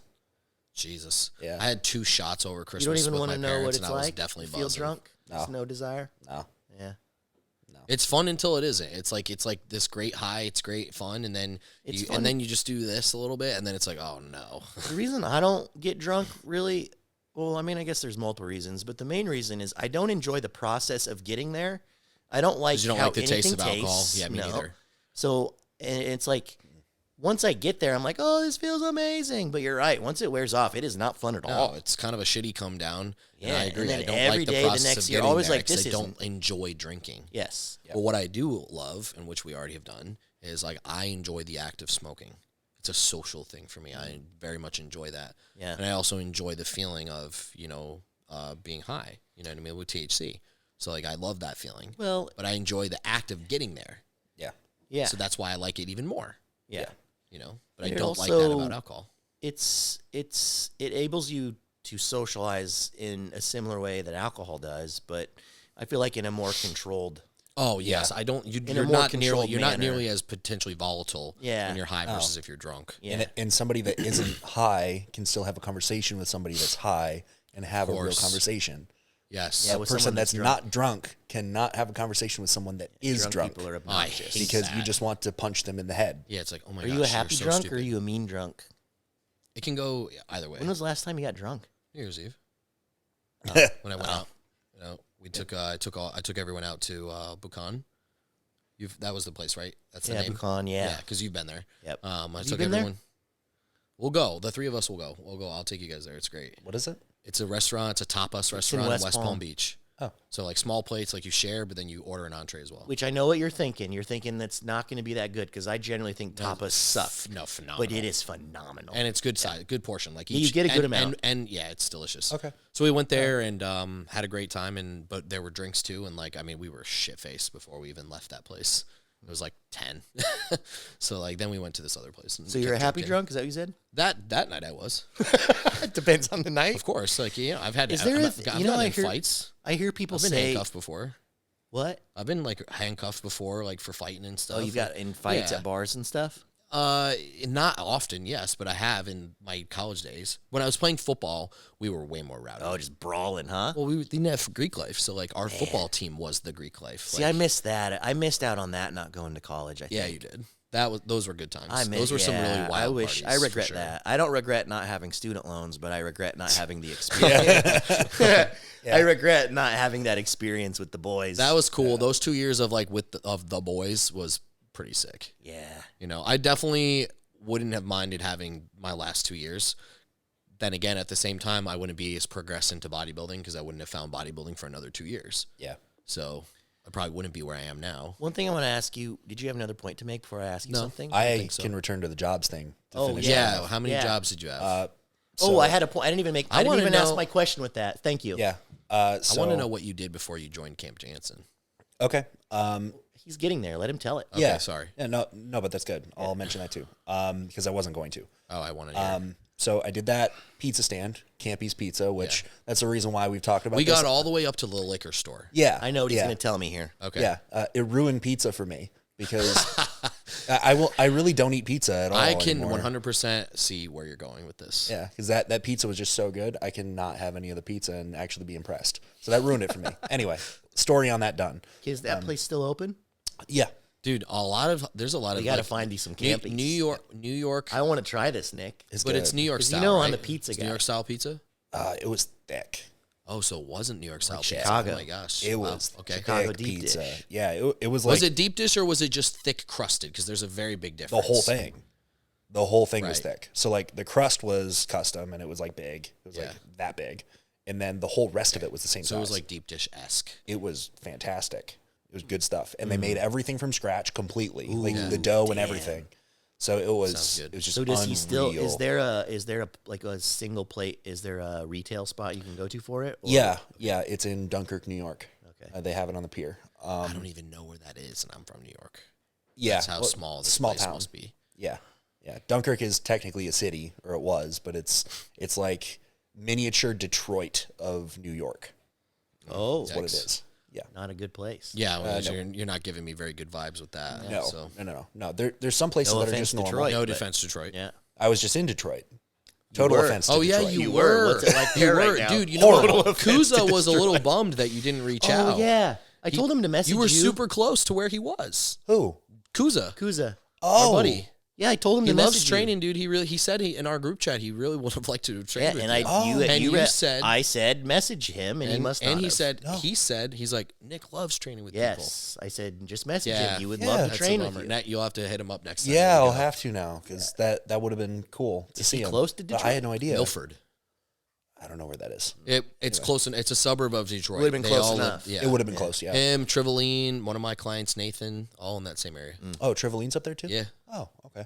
Yeah. So Yeah, you got people up there, man. yeah, Detroit was awful. Horrible There's place. a lot of bodybuilders in Michigan. I know There a bunch. is. I know a It's ton. crazy. I know Yeah. a ton of guys. Jake Chandler, another one of my athletes, Mr. Ohio in Where Shelby 2022. lives. Right? 2021. Who? Shelby Shelby lives in Starnes, Michigan, Yeah. He's there's a a Detroit lot. guy. That older guy, I can't think of his name. That's impressive. Lives there. It's a pro. I don't know. It's escaping me. Yeah, it's irrelevant. Isn't Ken Jackson up in the Oh, yeah, Midwest Ken like Jackson that? lives up there too. Yeah. Anyway, jobs. I had the pizza shop job, and that was just for the summer Are travel. you a friendly pizza shop guy? Yeah, it was nice. Of course he is. He's friendly to everybody. Everybody, nobody just like people have this misconception of you. Like Yeah. you're not friendly. Yeah, I was He very. doesn't appear friendly though. No, but he is though. Like I if know, you're when forced you to talk to- interact with him, well, like at yeah, a pizza but- stand, you're kind of forced to interact. I'm like, hi, can I have a slice of pizza? Oh yes, of course. Here you go. Yes, exactly. Yes. Yeah. I'm just imagining GLOFF serving pizza. I'm sorry. Oh, and I looked much older than I was too. Like I have my entire life. and I carried myself that way too. So like people actually thought I was. I thought you much owned older. it. Dude, like they didn't think that. Yes, sir. Thank you thank you very much, sir. No, they did not believe that. But they thought I was older than I was. There was actually one of those summers that I was working. I started when I was 13.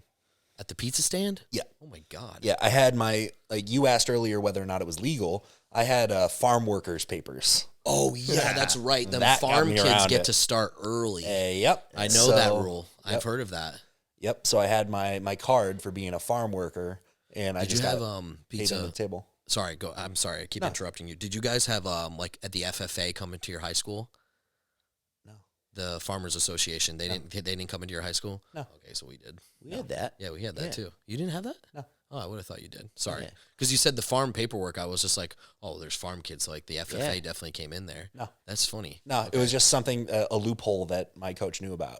Oh, okay. So it was him that started it. Under it. Yeah, because I wasn't the first person to do it. I actually did it with a guy that I've talked about before, is Dakota, who was a wrestling partner of mine in high school. He was also working there. And then generations of like his favorite athletes from the football team would work in the pizza stand. That's cool. I like stories like that. So he was Love it. Yeah. So I was one of the generations of kids that got brought up through it. He would do that with them, as like, figure this out. Like, get your farming papers, you can work, and we'll just put you under the table. But I worked at the pizza stand. Story. I looked older than I was from way back then even. And I was 13, 14, and there was one of those summers, worked for an entire week at the Meadville, Pennsylvania Fair, and there was this girl in a lemonade stand that was across. She was like 20. Nice. She laid the Mac down. Well, yeah, he's gonna like, he pulled numbers. She wanted to get gloffed. well, no, but we just talked a little bit friendly, like the whole time, just like, hi. Cat isn't watching. No, it doesn't matter. She knows about this one. But This one. But by the end of the week, it was like, it's like, So you're hey, like, what do 13 and you? She's 21. Yeah, something like that. It's like, my God. well, what are you doing? I'm like, well, I'm 13. It's like, oh, okay. It's like, all right, well, I'm sorry. I'm gonna go this way. You didn't let her. You didn't play. No. You just let her know right up front. Oh yeah, huh? I told her straight up. I was like, You're like, Nick was like, stop, ma'am. I am a minor. I am 13. Whoa. Slow your roll. I am Nick Gloff. I am 13 years old. This is illegal. yeah. I 100% see that. Yeah. So Fitting. I was Always by the rules. Yeah, I was by the rules. It's like, hey, this is cool. I appreciate it, but I'm way too young for you. I'm sorry. That was like me, man. One time, this reminded me of a story. When I was 18, you could go to a club. You could get into a club, but you couldn't drink. Yeah, 18 to dance. And I go to a club for the first time. I'm 18. I've lived a pretty sheltered life at this point.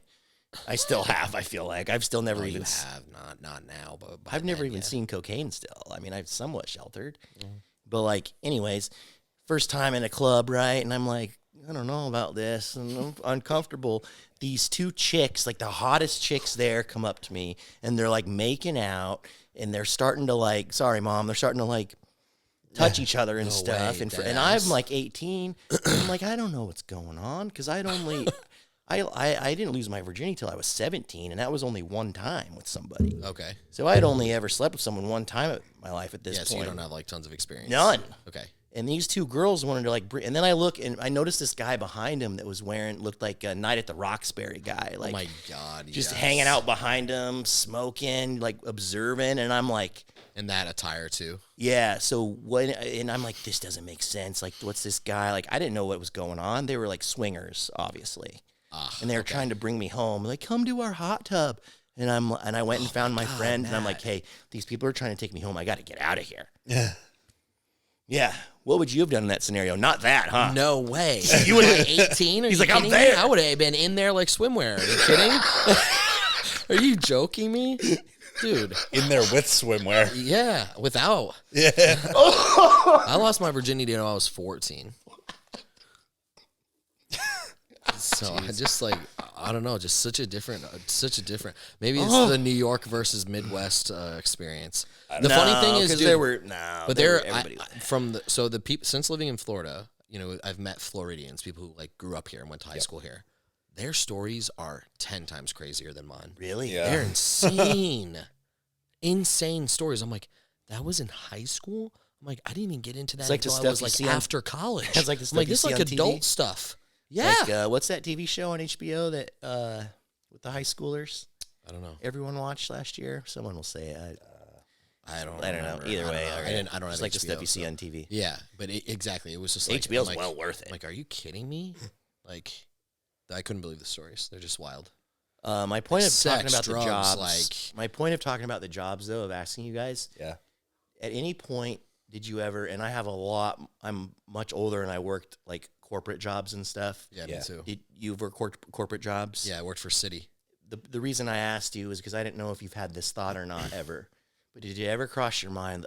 Every job I ever had, I thought, this can't be fucking it for me.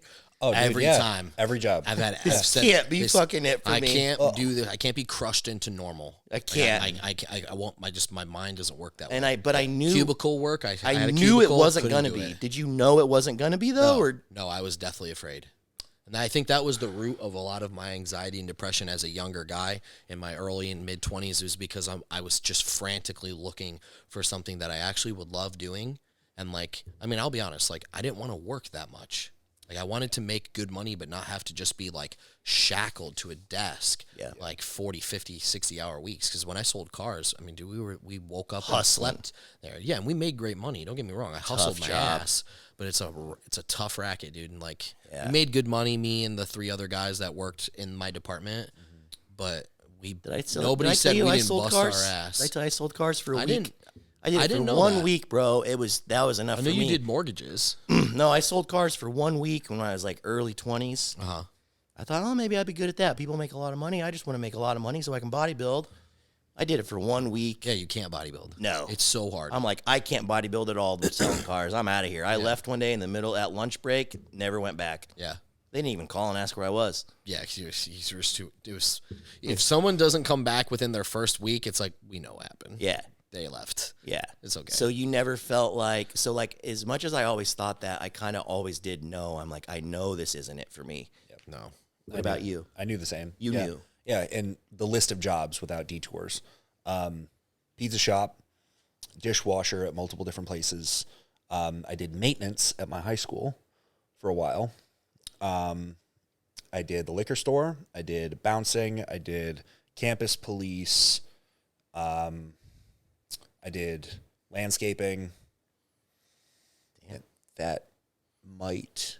You had way more jobs than I thought. Landscaping was what you were doing before you joined Camp Jansen. That's summer. Oh, you didn't finish. Yeah, That's what I wanted What were to you going to hear. say? Yeah. And then I worked into doing, so I got my start coaching in college. Yep. So I had been already helping out a couple of the guys. So like not Ben, but a bunch of the other guys that was in our friend group, they were kind of tangentially interested in bodybuilding. And so I was the guy that knew this stuff. Yeah. So I helped them out. And by the end of college, like I had a couple of them. There was a guy named Nick Richter and then Jacob Lesswing. Jacob Lesswing actually he actually grew up in the same hometown as me. He was just a year younger. And still have contact with both of them now. Don't hear from him all that often, but Jake actually lives down in Florida now too. And I was helping them in more like a mentor role. We were all living together. I was doing all that. So like I was covering everything. Okay. So that got me my start, really. And then at the same time, I was trying to put things together so I could be a coach, like on the online. Right. So I was putting On the together on the line. On the yeah. line. Yeah, on the online, yeah. On the line. Yeah.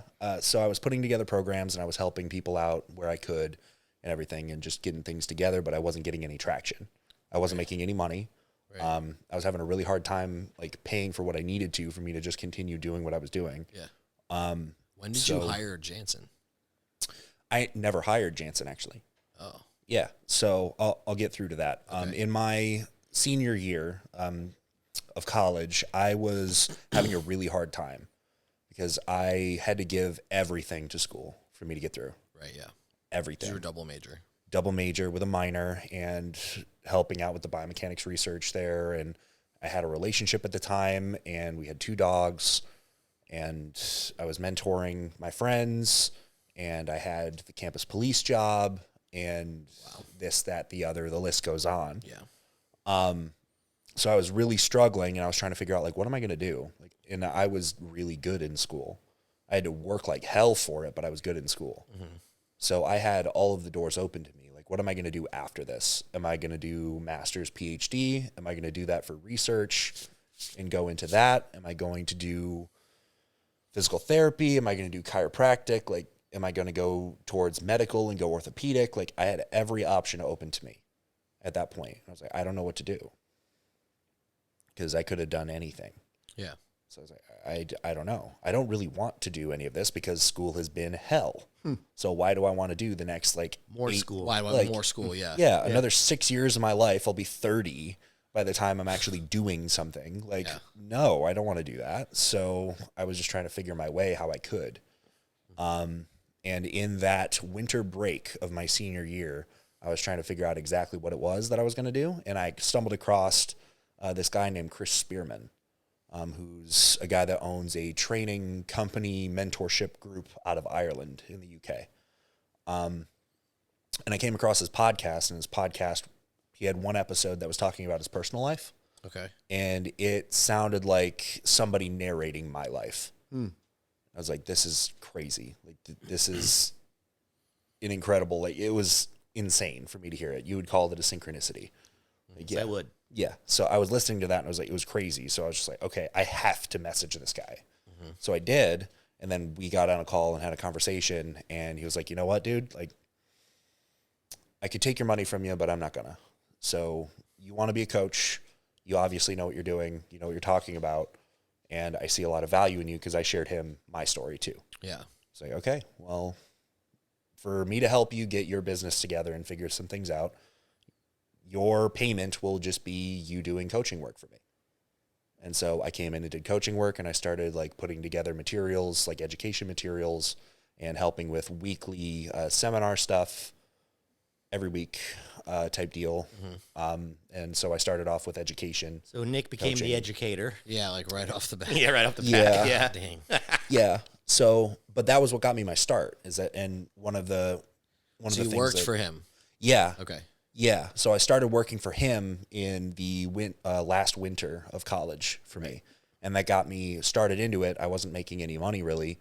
So I was just learning how to do it. And then I got a couple of clients in those couple of months. Yep. Started to build up a little bit of steam. Okay. A couple of those clients I still have today.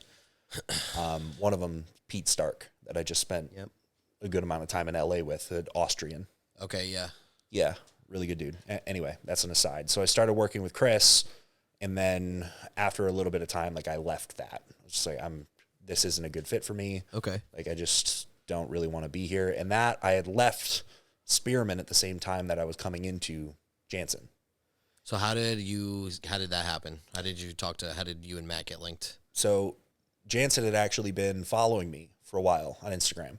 And so we had talked back and forth just a couple of times, just like superficial stuff. Yeah. But he had actually, one specific time that I remember is that he asked me, because I made a post and stories about, like, gripping mechanics for pressing. Okay. And he had asked me, like, does that really matter? Like, false grip versus full grip and how you do it. Does it really actually make a difference? Yeah.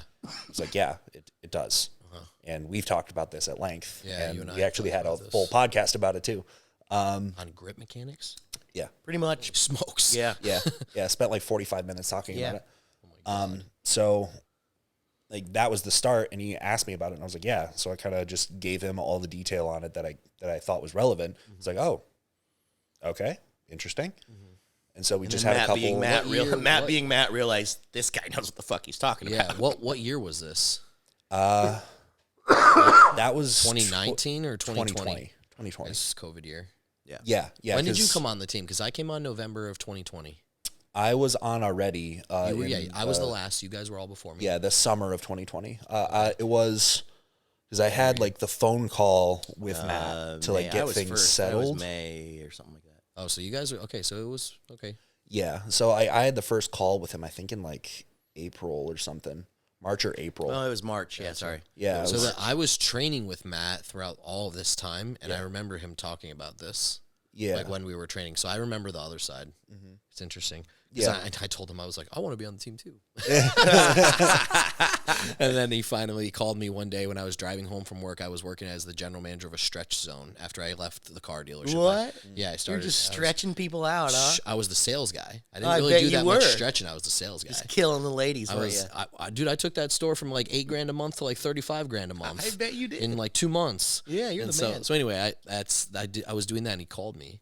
And he was like, I think it's time. And I was like, time for what? He's like, I think it's time to bring you on the team. And I was just like, thank Christ. And so now, granted, like I thought, I didn't know exactly what I was getting into. But still, it was like. Well, I want to stop you here because you're segueing into what I wanted to get into perfectly here. Thank you. Okay. Did you have any more? Did you have a point you were getting at that you need to finish?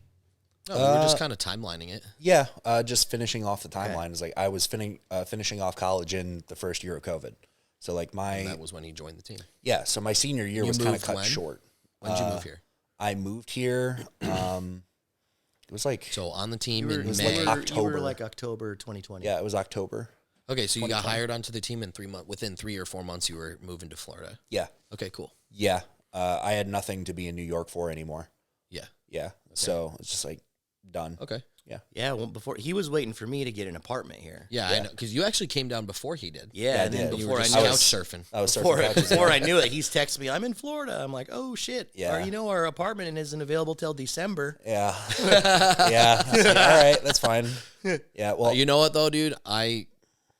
If I was still in New York, I probably would have done the same thing. Luckily, I was in Georgia, so I was at least in the South. You were training in that storage unit. Yeah, yes, those are videos I remember. Yep. And I remember Brock Pro videos, and then the storage. I was wondering in those. I'm like, where the fuck is he? It's just like metal building. Where the fuck is this guy? Made a gym. I thought maybe I was just like, it's a warehouse, just steel building. You still have all that stuff? You must have sold it, right? I haven't sold it. I think there's a couple pieces that my mom has sold, but I had to bring it all. Should have sold it when that stuff was. I know. Yeah, let it go. I know. But it's been sitting in my mom's garage since then. Cindy's been pumping iron. She's going to move down here and just be jacked. We have no idea. Yeah. Well, she's been trying to sell this stuff. It's just been difficult for her to get anyone to buy it.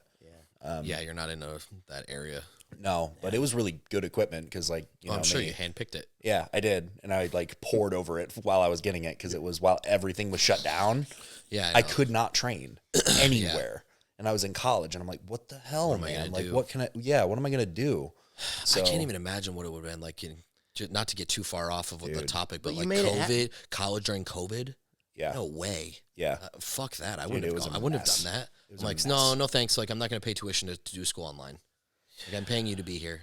Cut me a deal then. Well, I actually got lucky that it was only starting then. Okay. So like what happened was like everyone was still in the phase of like, this isn't going to be a thing. Oh, really? Yeah. It's like, this isn't going to be. Still went to school? Yeah. So like my last semester, I really didn't even have classes. I had 2 seminar courses that I needed to be at. I had, and then I had my last thing that was an internship. Okay. And I was doing an internship in an orthopedic office that was also... Okay, so you weren't on campus for that? No. I was on campus for some things. Yeah. So I had to be there like weekly. There was some things I had to be there for, but for the majority of it, like I didn't need to be there. Yeah, it doesn't feel like college when you're not on campus. No. Not at all. So I was doing the PT orthopedic clinic stuff and doing S&C stuff at a high school. Okay. Yeah. But it was still during the beginning of it, and I watched the progression. I was like, this isn't really gonna happen now, is it?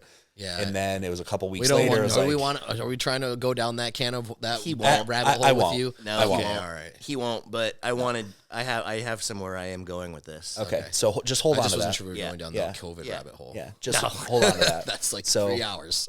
So I got really way longer than that. I got really lucky that I finished school then. Okay, good. Because I went through the internship, and it was like near the end of it anyway. It was like half of the semester, a little bit over that was done. Right. And by then, it was like, okay, well, what are we going to do? Like, we can't just tell all these kids, like, you're not going to graduate this year. Right. Like, because you don't get your hours. Like, it's not your fault that the world, on an unprecedented basis, just shut down and disallowed it.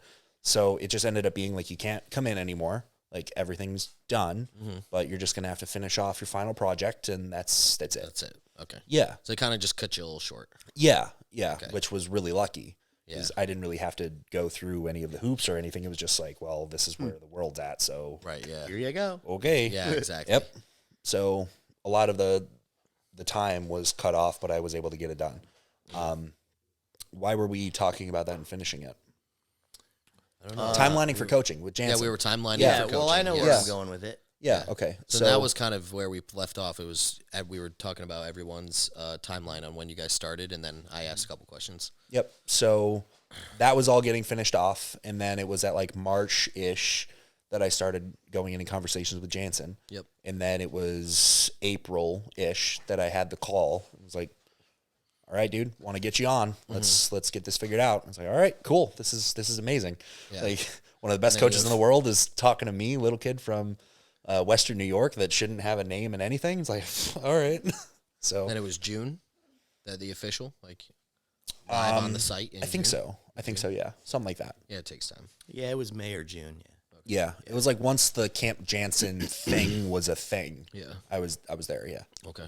Yeah, it was the three of us, so like me, you, and Nadia, were already in the team calls and everything, like way before they had launched it. And then everything. I came in at the end. Yeah.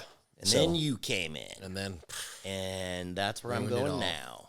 And why you're on the couch. oh, okay. That's where I'm going. Is because we've never really talked about this, but like I'm the type of person I'm kind of, even though I'm like friendly and I'll talk to everybody, Yeah. I don't let people in until I like really get to know them. And I don't know if you could tell, like With me? with you, yeah, it took me a while.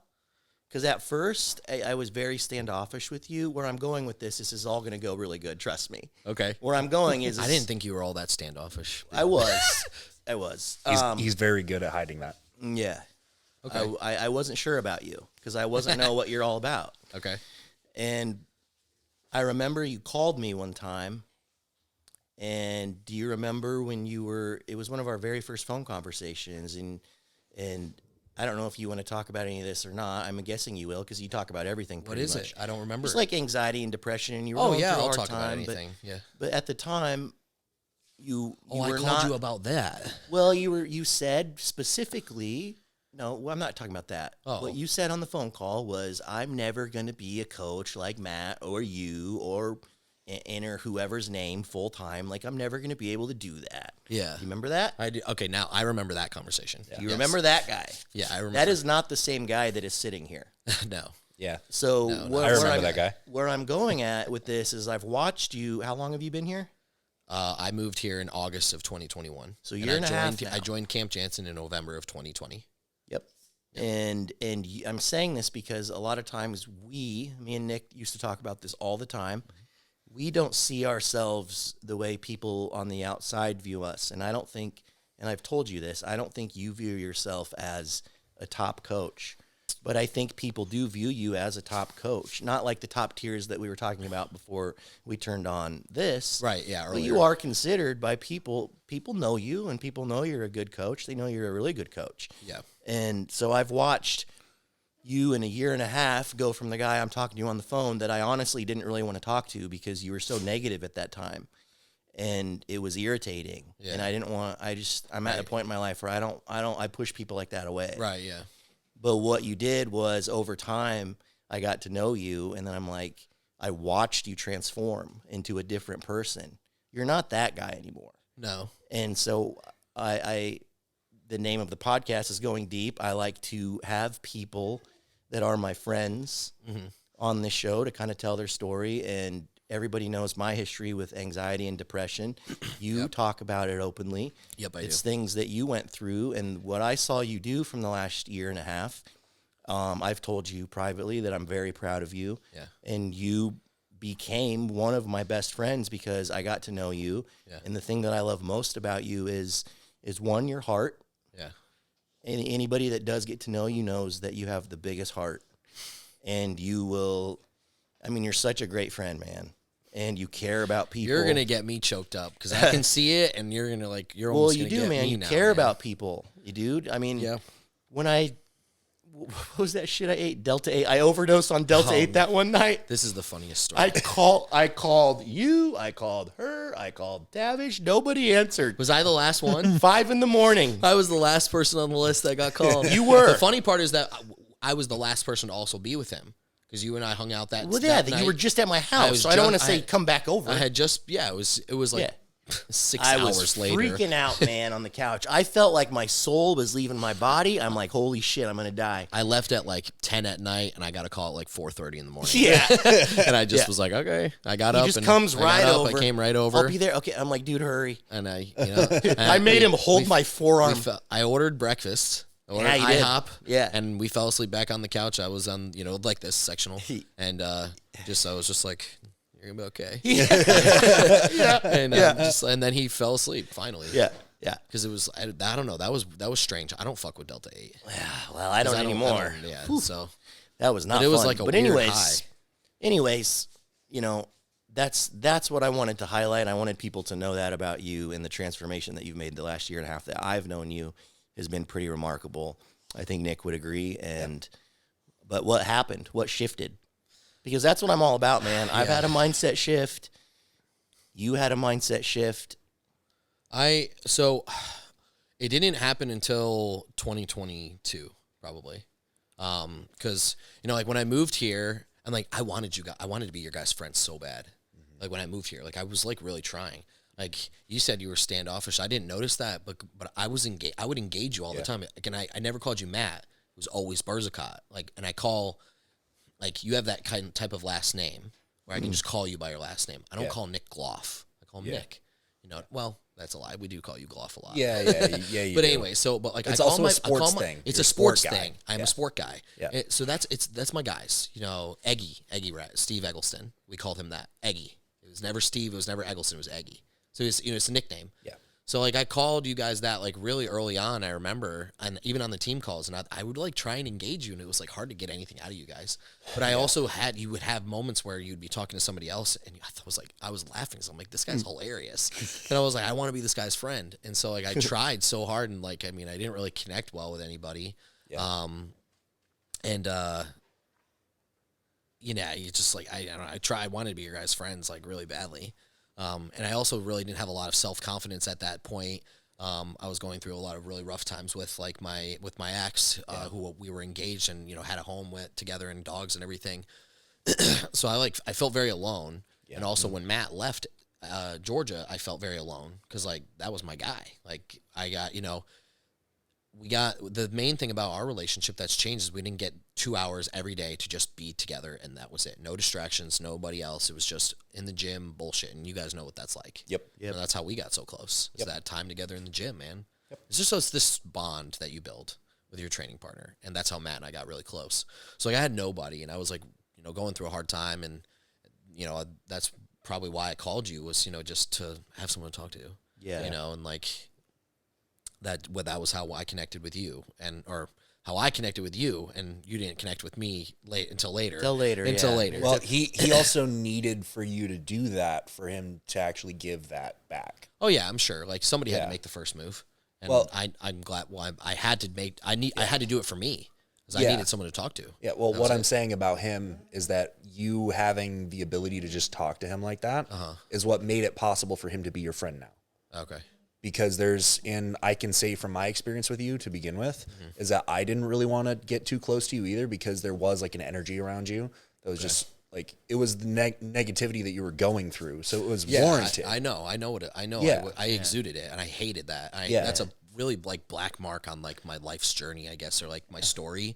It's just part of it. I know it's part of it, but it's like, it's the dark time. You know what I mean? Like it was really hard. And like, I went through, it's like, COVID was rough on all of us. That was when it was rough on me too. Yep. And then, her and I separated and I moved to Florida and like, I was like just kind of bitter and like angry at the world. Like when I moved here and I isolated myself, which I still do a lot of isolation work now, but it's because I want to, out of desire. Yeah. I know I can pick up my phone and call my friends and go see them if I want to. Yeah. I need to recharge. Exactly. It's like my social battery runs low pretty quick these days. Yeah. So that time, even people even ask me like, what? Cameron Harris, he was, one day we're walking in the gym. He's like, "Why are you so angry all the time?" And I was like, "I'm not angry. I was like almost annoyed that he asked me that. And I'm like, Right. fuck, I am a fucking angry guy. Yeah. I was just bitter, you know what I mean? I Yeah, was you bitter. were I angry. was frustrated at the world. I was like, fuck Yeah. this. Like, I've given everything to everybody, and I'm always getting fucked over. Fuck this. You know what I mean? It was Yeah. woe is me. It was a lot of negativity, and I really don't like that. And, you know, I came down to Florida. The Raw Revive thing didn't work out. I immediately started getting happier when I just started focusing on only me and my work and my bodybuilding. You know, so I'm pretty deep into prep at this point. I walk away from the companies, you know, and just focus on myself. Obviously, no ill will or anything towards them. Like, I was grateful for the opportunity because it's how I got down here. Without them, I wouldn't have gotten down here. I needed a job. Yeah. So coaching then took off. That same week that I left, I signed 10 people. I had my first my first 10 grand payout, and I was like, oh my god, like I got it. I can do this. Like I'm picking up.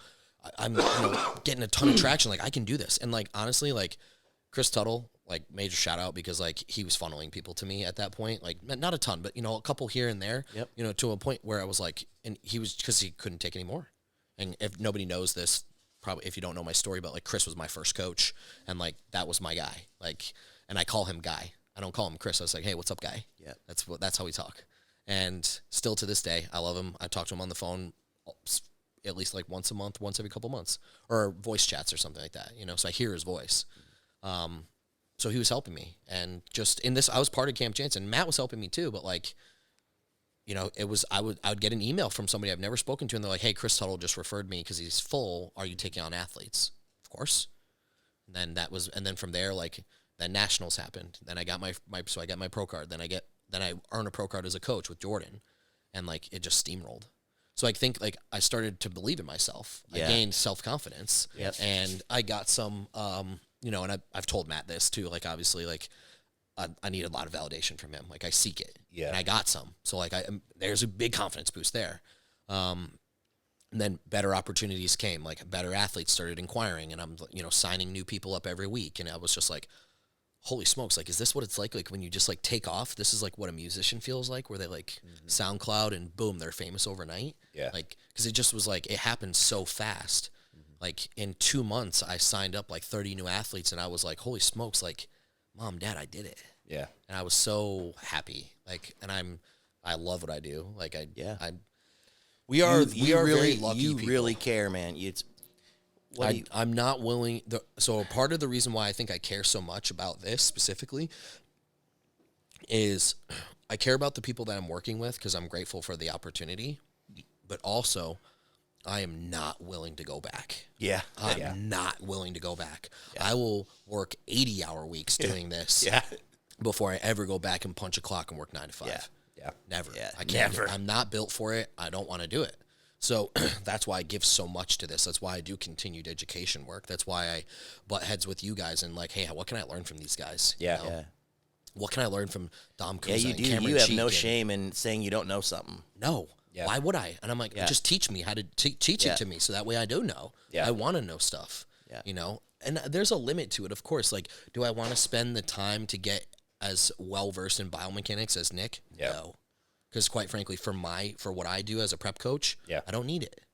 I want to know that I want ammunition in my belt so that way at any point in prep I'm like bang bang bang. I never run out of bullets. I always got something in the chamber to fix something if I need a kill shot. I always got something. That's what I want. And my tool belt's getting more full now, but when I first started I was like, dude, I don't know shit. I know it's worked for me. I know how to work really hard and motivate people and encourage people to get the most out of themselves. And that's how I started. Yeah. So to answer your question though, was just I needed to build some more confidence in my fucking self. Yeah. And I also had to I started going to therapy too. So like all throughout this time, I'm like dealing with like these like random bouts of anxiety and depression. How much has that helped you? That's probably the single most important thing I've done. All right. So the main takeaway I want people to get from this is, I didn't know if you were going to mention that or not. I was hoping you would. Gladly. I'll even name drop him. Cody Bothy is my therapist. And I he's feel like the bomb. I feel like what you learned how to do this year a lot is regulate your emotions. Yeah. Dude, Because you're a very emotional person. You're very sensitive. So am I. But people like us have to learn how to regulate our emotions. Yeah. And not My act feelings get hurt very quickly by people I care about because I'm like, why would you say that to me? Like, why would you hurt my feelings? Like, that's going to bother me. Yeah. Because I sometimes we had a real bad one day. I sometimes this is a funny story. Yeah. Oh yeah, it's funny though. I forgot and about it's that. but it's just like, where was I going with that? It's because I care. Yeah. And like I care about these people, and I do care what you think. Yeah. I don't believe in people when they say that. I don't care what anyone thinks. Fuck you. Like my friends and family, I do care what they think. Yeah. Probably my friends even more than my family, to be perfectly honest. Yeah. You can't pick family, but you can pick friends. Yeah. So, and I've picked my friends, and I like my circle. I'm happy. So, and here's the thing, and even in recent things that have happened, not all of my friends are friends. That's fine. Yeah. That's totally fine. Yep. Your whole circle doesn't have to be the same circle as every single person in your friend group. All 10 of you in your little circle don't all have to have the same circle. You can expand. This is how you learn and have different horizons and cross, breed with different friend groups. Like it's fine. It's networking. It's networking. I like who I'm friends with, and that's the thing, and that's the beautiful thing about it. So that's bodybuilding for me, man. Yeah, it's a networking. So listen to everything he just said. I'm sure he's gonna be able to sum it up way better than me.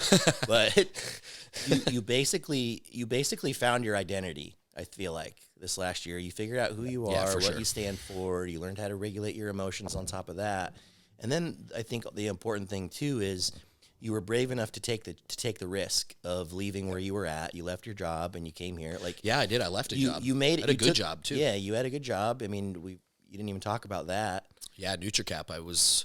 So the reason why I started working for Raw and Revive is because of my supplements experience and knowledge. Yep. So I was basically doing a very similar job for just a different country, a company. So I just kind of flipped teams. Yep. So I went from doing I was just telling you, I wore like 5 or 6 different hats at NutriCap, doing a bunch of different things for brands, and like I was their go-to. I remember when I left that job, I was working for Raw and Revive. I would get maybe, half a dozen phone calls a week from my accounts that all were notified that I'm gone, and they're like, "Please help us! Like we're lost. This guy that they gave us to, they're like he has no clue." And like that was a perfect role for me because I was in the supplement world because of Vitamin World, and then I worked at GNC too. And I was fascinated by supplements too. Even when I was using gear, and I was still like, what subs can I take still? Yeah. What competitive edge can I get? Yeah. So, I just flip-flopped. But it was all eventually a means to an end, because once I really started coaching and picking up people, like I hit like 30 athletes, I'm like, this is what I want to do. Yep. This is exactly what I want to do. I don't want to do anything else. And that's it. And I was like, man, if I get 50 athletes, I'm done. I'm full-time, baby. And I actually didn't quite have 50 when I went Let me ask you full-time. something. Now that you're able to look back at that old guy that I described, and you're the new guy, do you see yourself ever going back to having that type of, I call that people's energy or their frequency. That's the hippie in me. Yeah. I'd say your frequency was just not very good back then. It wasn't. You're at a much higher frequency now. I vibrate your vibe way is more. much different. So do you see yourself going back to that? Like, do you feel like I have episodes of times where I do you've- go back, yes. Yeah. Like when I'm going through a bout of depression or something, like But where you're able to identify it faster now, yeah, right? and then I'm you not can get out of clinically it. depressed. Like there are like these poor souls out there who have like diagnosable clinical depression that need antidepressants and medicine, or else they're like gonna off themselves. Like I'm not like that. Yeah. I've had issues and times when I've I've had some really dark times and times when I've hurt myself purposely, but never quite to the magnitude of others. Yeah. So these are just like normal bouts of anxiety and depression that for me just happen a little bit more frequently than maybe the average person. Yeah. But it's all the same feelings. Everyone's felt like this at times. Kidding me? Yeah. And so, and I'm a sensitive guy, and I was especially more. So like those really would affect me. I'm like, why do I feel like this all the time? Yep. And I also like didn't have a ton of emotional support like in that relationship too. So that was, another reason why I should have seen a therapist and why I was asked to see a therapist at that time. And I refused. So it's fully on me. Like it's not anyone else. It was my own problems. I needed to work on myself, and I wasn't willing to at the time because I thought I could just like, oh no, I'm tough, man. I can tough it through. Yep. Stiff upper lip, white knuckle, whatever. Yep. And it didn't work. So like when I started seeing Cody in November of 2021, it was amazing. And, I referred you to see him, and a couple other people, and like the guy's the best. Yeah. So I couldn't like speak any higher about him, but that's like a huge thing.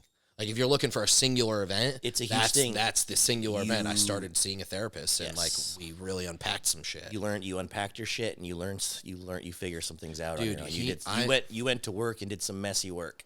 Yeah, and it's like I feel like I can identify so much more now. I almost feel like I am a therapist because of how much therapy I've received. Because I went every week. Yeah. You know, for like just about a year straight, I went every week, and it was only towards the end that I even started doing it a little less frequently, which was every 2 weeks. Yeah. So, you know, and I loved it. I look forward to it. You have any interesting takeaways to that before we go eat our Culvers? No. I think he said it perfectly. He did some therapy work too. I did. Yeah, a little bit. I didn't. Well, I don't mean so much on your situation, but anything that you about him that you noticed or that you wanted to point out. Just the importance of therapy. Well, honestly, like for Cody was awesome. He's not your speed. I get it. Yeah, that was the issue. Is that I was doing all the unpacking already. Like I came to him ready. Yeah. It's like, I've got all this figured out. Just Nick's like not going to be the easiest person. No. Nick needs Jordan Peterson. Okay. Yeah. So if anybody can get us in contact with him. So like I was like, and a swift $100,000 donation If for anybody his wants, speaker's fee. if anyone wants to hear a conversation between Nick, Let's Gloff see if we can and get him Jordan on podcast. Peterson, that'd be incredible. I'm just gonna sit over there in the corner and listen. I love Jordan Peterson, but yeah, I'm a fan. But yeah, so I tried to do that same thing, and it was just like I came already with it unpacked. It's just like, just help me do better now. And he's like, he didn't know what to do. So it's just like, which is fair. Like I never actually followed up with you about that. Like when you did see him, I never actually knew how it went. Yeah, I just knew that he went. Yeah, and I asked Cody. I was like, "How'd it go?" And he's like, "I can't tell you." Can't tell you. And I was just like, "Okay, fair enough." Yeah. I was like, "I'll ask Nick." Yeah, I mean, he was forgot. good. I can see why he would be good. Yeah, but it was just not for me. Yeah, I didn't. 'Cause, like, I'm not like you. Like I needed someone to hold my hand. And, like, here, let me walk you through this process and how we do this. So I'm like, okay. But to get back around to you, because this is what this is really about. Yeah. So my impression of you to begin with was really just about the negative energy that you had. It was just like no bueno.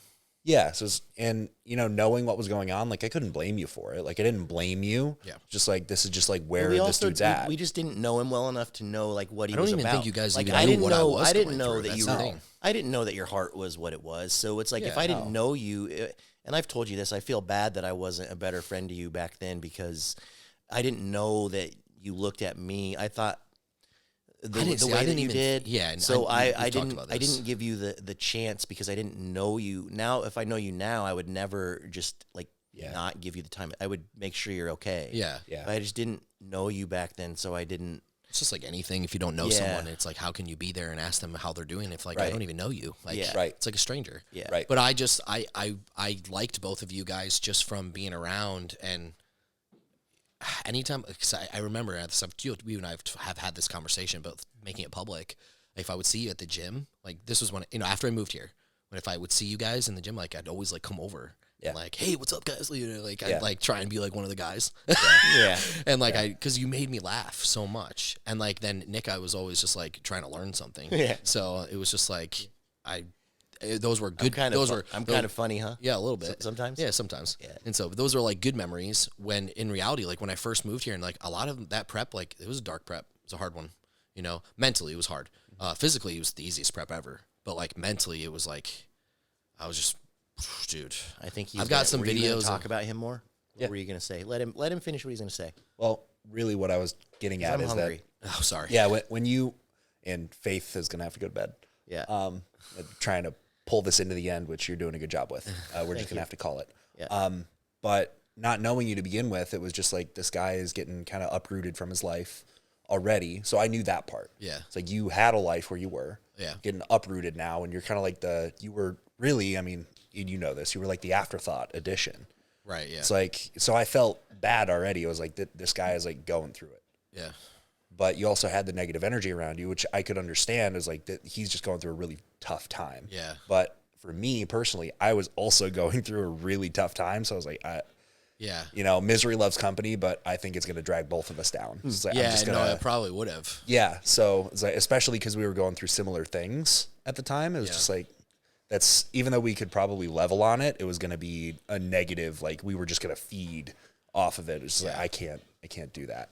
So, but then getting to know you a little bit better and going through is just like graded exposure. Yeah. So which for us was right after Atlantic Coast, the qualifier, I reached out to him and I was like, hey, I don't like how my lats look. Can you help me can you help me do anything in these last 2 weeks? If there's any like training tips or something, like I can just get them to pop more. Yeah. A little bit pop, maybe flare. I don't know, whatever. I was just like grasping for the straws at this point. And he, put something together, and then I remember like put something together for me to follow for the last 2 weeks. I was like, just do this like every day. Like this is your plan. And I remember like one time he was in there when I was in there, and he pushed me through like a couple sets on legs that I was doing. It was like, those last leg days are rough. Yeah. And just like that was like our beginning really. And then I asked if we could train together starting in the new year, like once I'm like post show done and whatnot. And then it was January 1st after a night out of partying. I not sleeping and whatnot. I come there on like 2 hours of sleep, and I'm like ready to train legs January 1st. That's our first training session together. And we warmed up for 30 minutes. And I was dying after the warm up of just like stretching. And I'm just like, I walked in knowing you were going to need it. You're going to need this. Partying on New Year's Eve. And then, well, it wasn't even about the partying. It's just like, I know how the mobility works. Yeah, I was like, I know how you move. You're going to need this. He'd been watching you. Yeah, just traditional bodybuilder. Yeah, just a broken bodybuilder. Like, you're going to need to do this so you don't get hurt today. Yeah. So, yeah. That was our beginning. Yeah. And then we got through it. We did a lot of training together, and you and I got close really before you and I got close. Yeah, you guys did before me. Yeah. More. Yeah. Yep. Yeah. I mean, we were getting more buddies towards the end of prep, and then we spent a lot of time together at nationals too. So we did that helped. That helped a lot. Just being around, posing, whatever. Yeah. What else would also help you and I is sports. Yeah. When we started hanging out more, like at Matt's house, like, and we talked about football. Like, you can talk. There's people that can talk about sports, and then there's people that can talk about sports because they've done it. Yeah, well, just even professional level or college level. Like sports, as a fan, like they watch it, they pay attention. Like we're level on that, and that's you bond with people like that. Yeah, yeah. I watched zero. I know you didn't. Yeah, so that's why we never talked about that. Yeah. Like he and I talked about. Yeah. Talked about anxiety and depression a lot. You know what I mean? And some music here and there, and then like banter, But also, I'd always go wicked inappropriate with him too, and he'd have like these good like one-liners. I'm just like not expecting it. Yeah, you wouldn't think that GLOFF is. I wouldn't. Say I'd say something like try and make him uncomfortable, and it'd just be like. I know, but that's the people that are gonna grab. That's how I was with him. I mean, granted, I lived with him, but I think even if I didn't live with him, I mean, we wouldn't have been as close, obviously, as we were for sure. But I think he would have gravitated anyway. We would have eventually, because that's the type of people he needs. He needs people like us that just keep picking at him. Yeah. And we challenge him when we say shit that just pop. He likes that we don't have a filter. Yeah. He likes it. I do. Yeah. Yeah. Yep. You couldn't make me uncomfortable. No, I would one up you was every able time. to get there. Yeah. Never really was able to get there. Yeah. You know what? So I actually was worried when we started hanging out more because like we're both kind of short tempered. I was like, I feel like we're gonna get in a fight. We like, did. This making. Yeah, but I was like, that was way more tame than what I thought. I mean, I thought we were gonna go to blows. Like I just was like, we both really need to keep each other in check because I could easily see like one of us getting mad of missing a lift and just cracking someone, each other probably. Yeah. And it's funny because like that even that one thing, it was such a short exchange. It was this kid was talking to me while we were filming. Yeah. And, he kind of like snapped at me. Yeah. And I just got quiet and whatnot. And then I just was like, okay, I'm done. Like, I'm done with this workout. And he was like, no, come on, man. And then I laid into him. Like, I was like, which is don't totally fucking fair. talk to me like that again. Yeah. And then I left. And then it was over. Yeah. Like, Yeah. you reached out after he reached out. Yeah. So he texted me, and then you even reached out to me at that point. And he was like, he called me first. Hey, like he's really sorry. I think like, he blah, called blah. me first. Yeah. To tell me what happened, and I'm like, dude, just call him. Yeah, and it was fine. Yeah. And then he'll be fine. Just call him. We didn't they never lingered once. Yeah. But that was only the one time, and I'm just like that was so much more tame than what I built up. In Oh, dude. I'm like, dude, we're gonna be on the ground, just like someone slugging the other one. It's like a wrestling match up in here in the middle of Revive Gym, and no one in there is gonna do anything too. They're just gonna be like, oh my god. Oh no, you'll have their phones out. Yeah. Like, oh my god, what do we do? What amazing content that would have been. Should we call the police? Yeah. Nobody would get in. No, there's no one there that's gonna do that. No. So it's just that was our hilarious. We had our moment. That was our one moment. You and I haven't had ours yet. We won't. No. I don't see us. Something will happen that will cause us to argue about something stupid for an hour, and then we'll be mad for the rest of the day, and then the next day we'll be like, I'm sorry. Yeah. It'll probably happen at some point. It just knowing like how human nature is and like the amount of times that we communicate, it's like, well, it's bound to happen. Yeah. You know? Yeah, I guess. You know? Well, the thing is, both of you guys have hot buttons. Yeah. So one of you is going to like poke on the hot button accidentally once. Oh, I have way more buttons than he does. I don't even know what your buttons are, but I'm sure that you can say something. They're less. I'm sure there's some things you could say that would probably piss me off. Yeah. You know what? It would happen more. You know what? It's likely to happen more in prep than anything else. That's just being ornery. You know, more irritable. I don't know, man. I feel like I know you well enough to know. Like I know. I don't know. I'm not. You wouldn't. You'd almost have to do it on purpose. Yeah. Like that's not really in my personality. No, exactly. Yeah. I'm not going to lose sleep over it, but I am losing blood sugar, my bladder, and my blood sugar. Okay. Yeah. All right. We'll take an Let's go eat intermission Culver's, and we will need to. You're the first IFBB pro to come on the show. Oh, real quick. Do you want to say what show you're doing or no? Yeah, I've made it known now. Okay. Originally, I was going to do Tampa Pro, okay.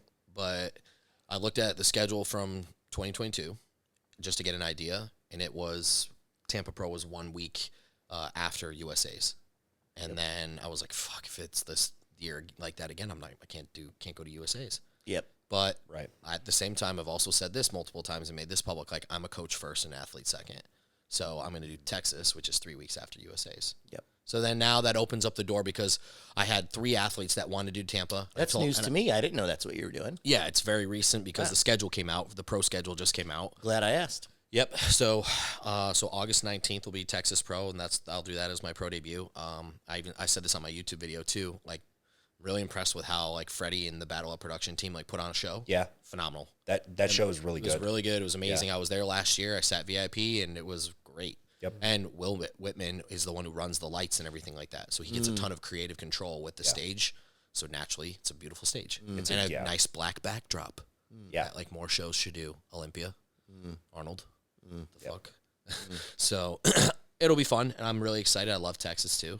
Yep. Yeah. So I was honestly the reason I chose Tampa was location. Yeah. That was the only reason. Yeah. I originally wanted to do New York.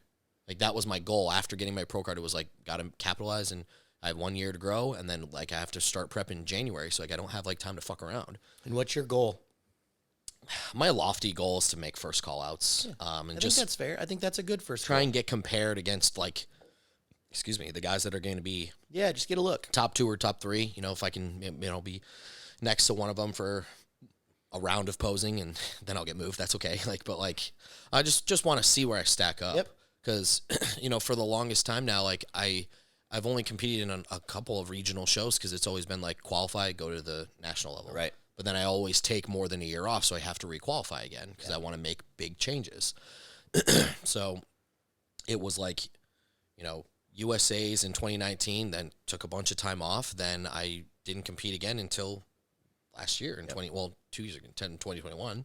And I took all that time off. Then I qualified and did nationals. Which technically you were a light heavyweight that dropped to a middle. Yeah, I was. People are aware. Like, I was he's going middle to 212. Like, yeah, but no. Yeah, I was a light heavy, and like, I was in relatively good shape in the like 189 range. But it wasn't until like 182, 181 where I was like, I was peeled. Yeah. And then Matt was like, he told me verbatim, he's like, if I get you below 182, I'm pulling you down the middle, so we can make that cut. Yeah.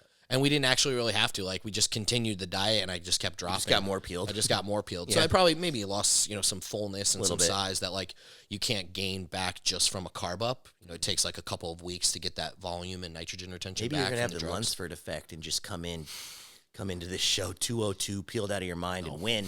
Go to the Olympia.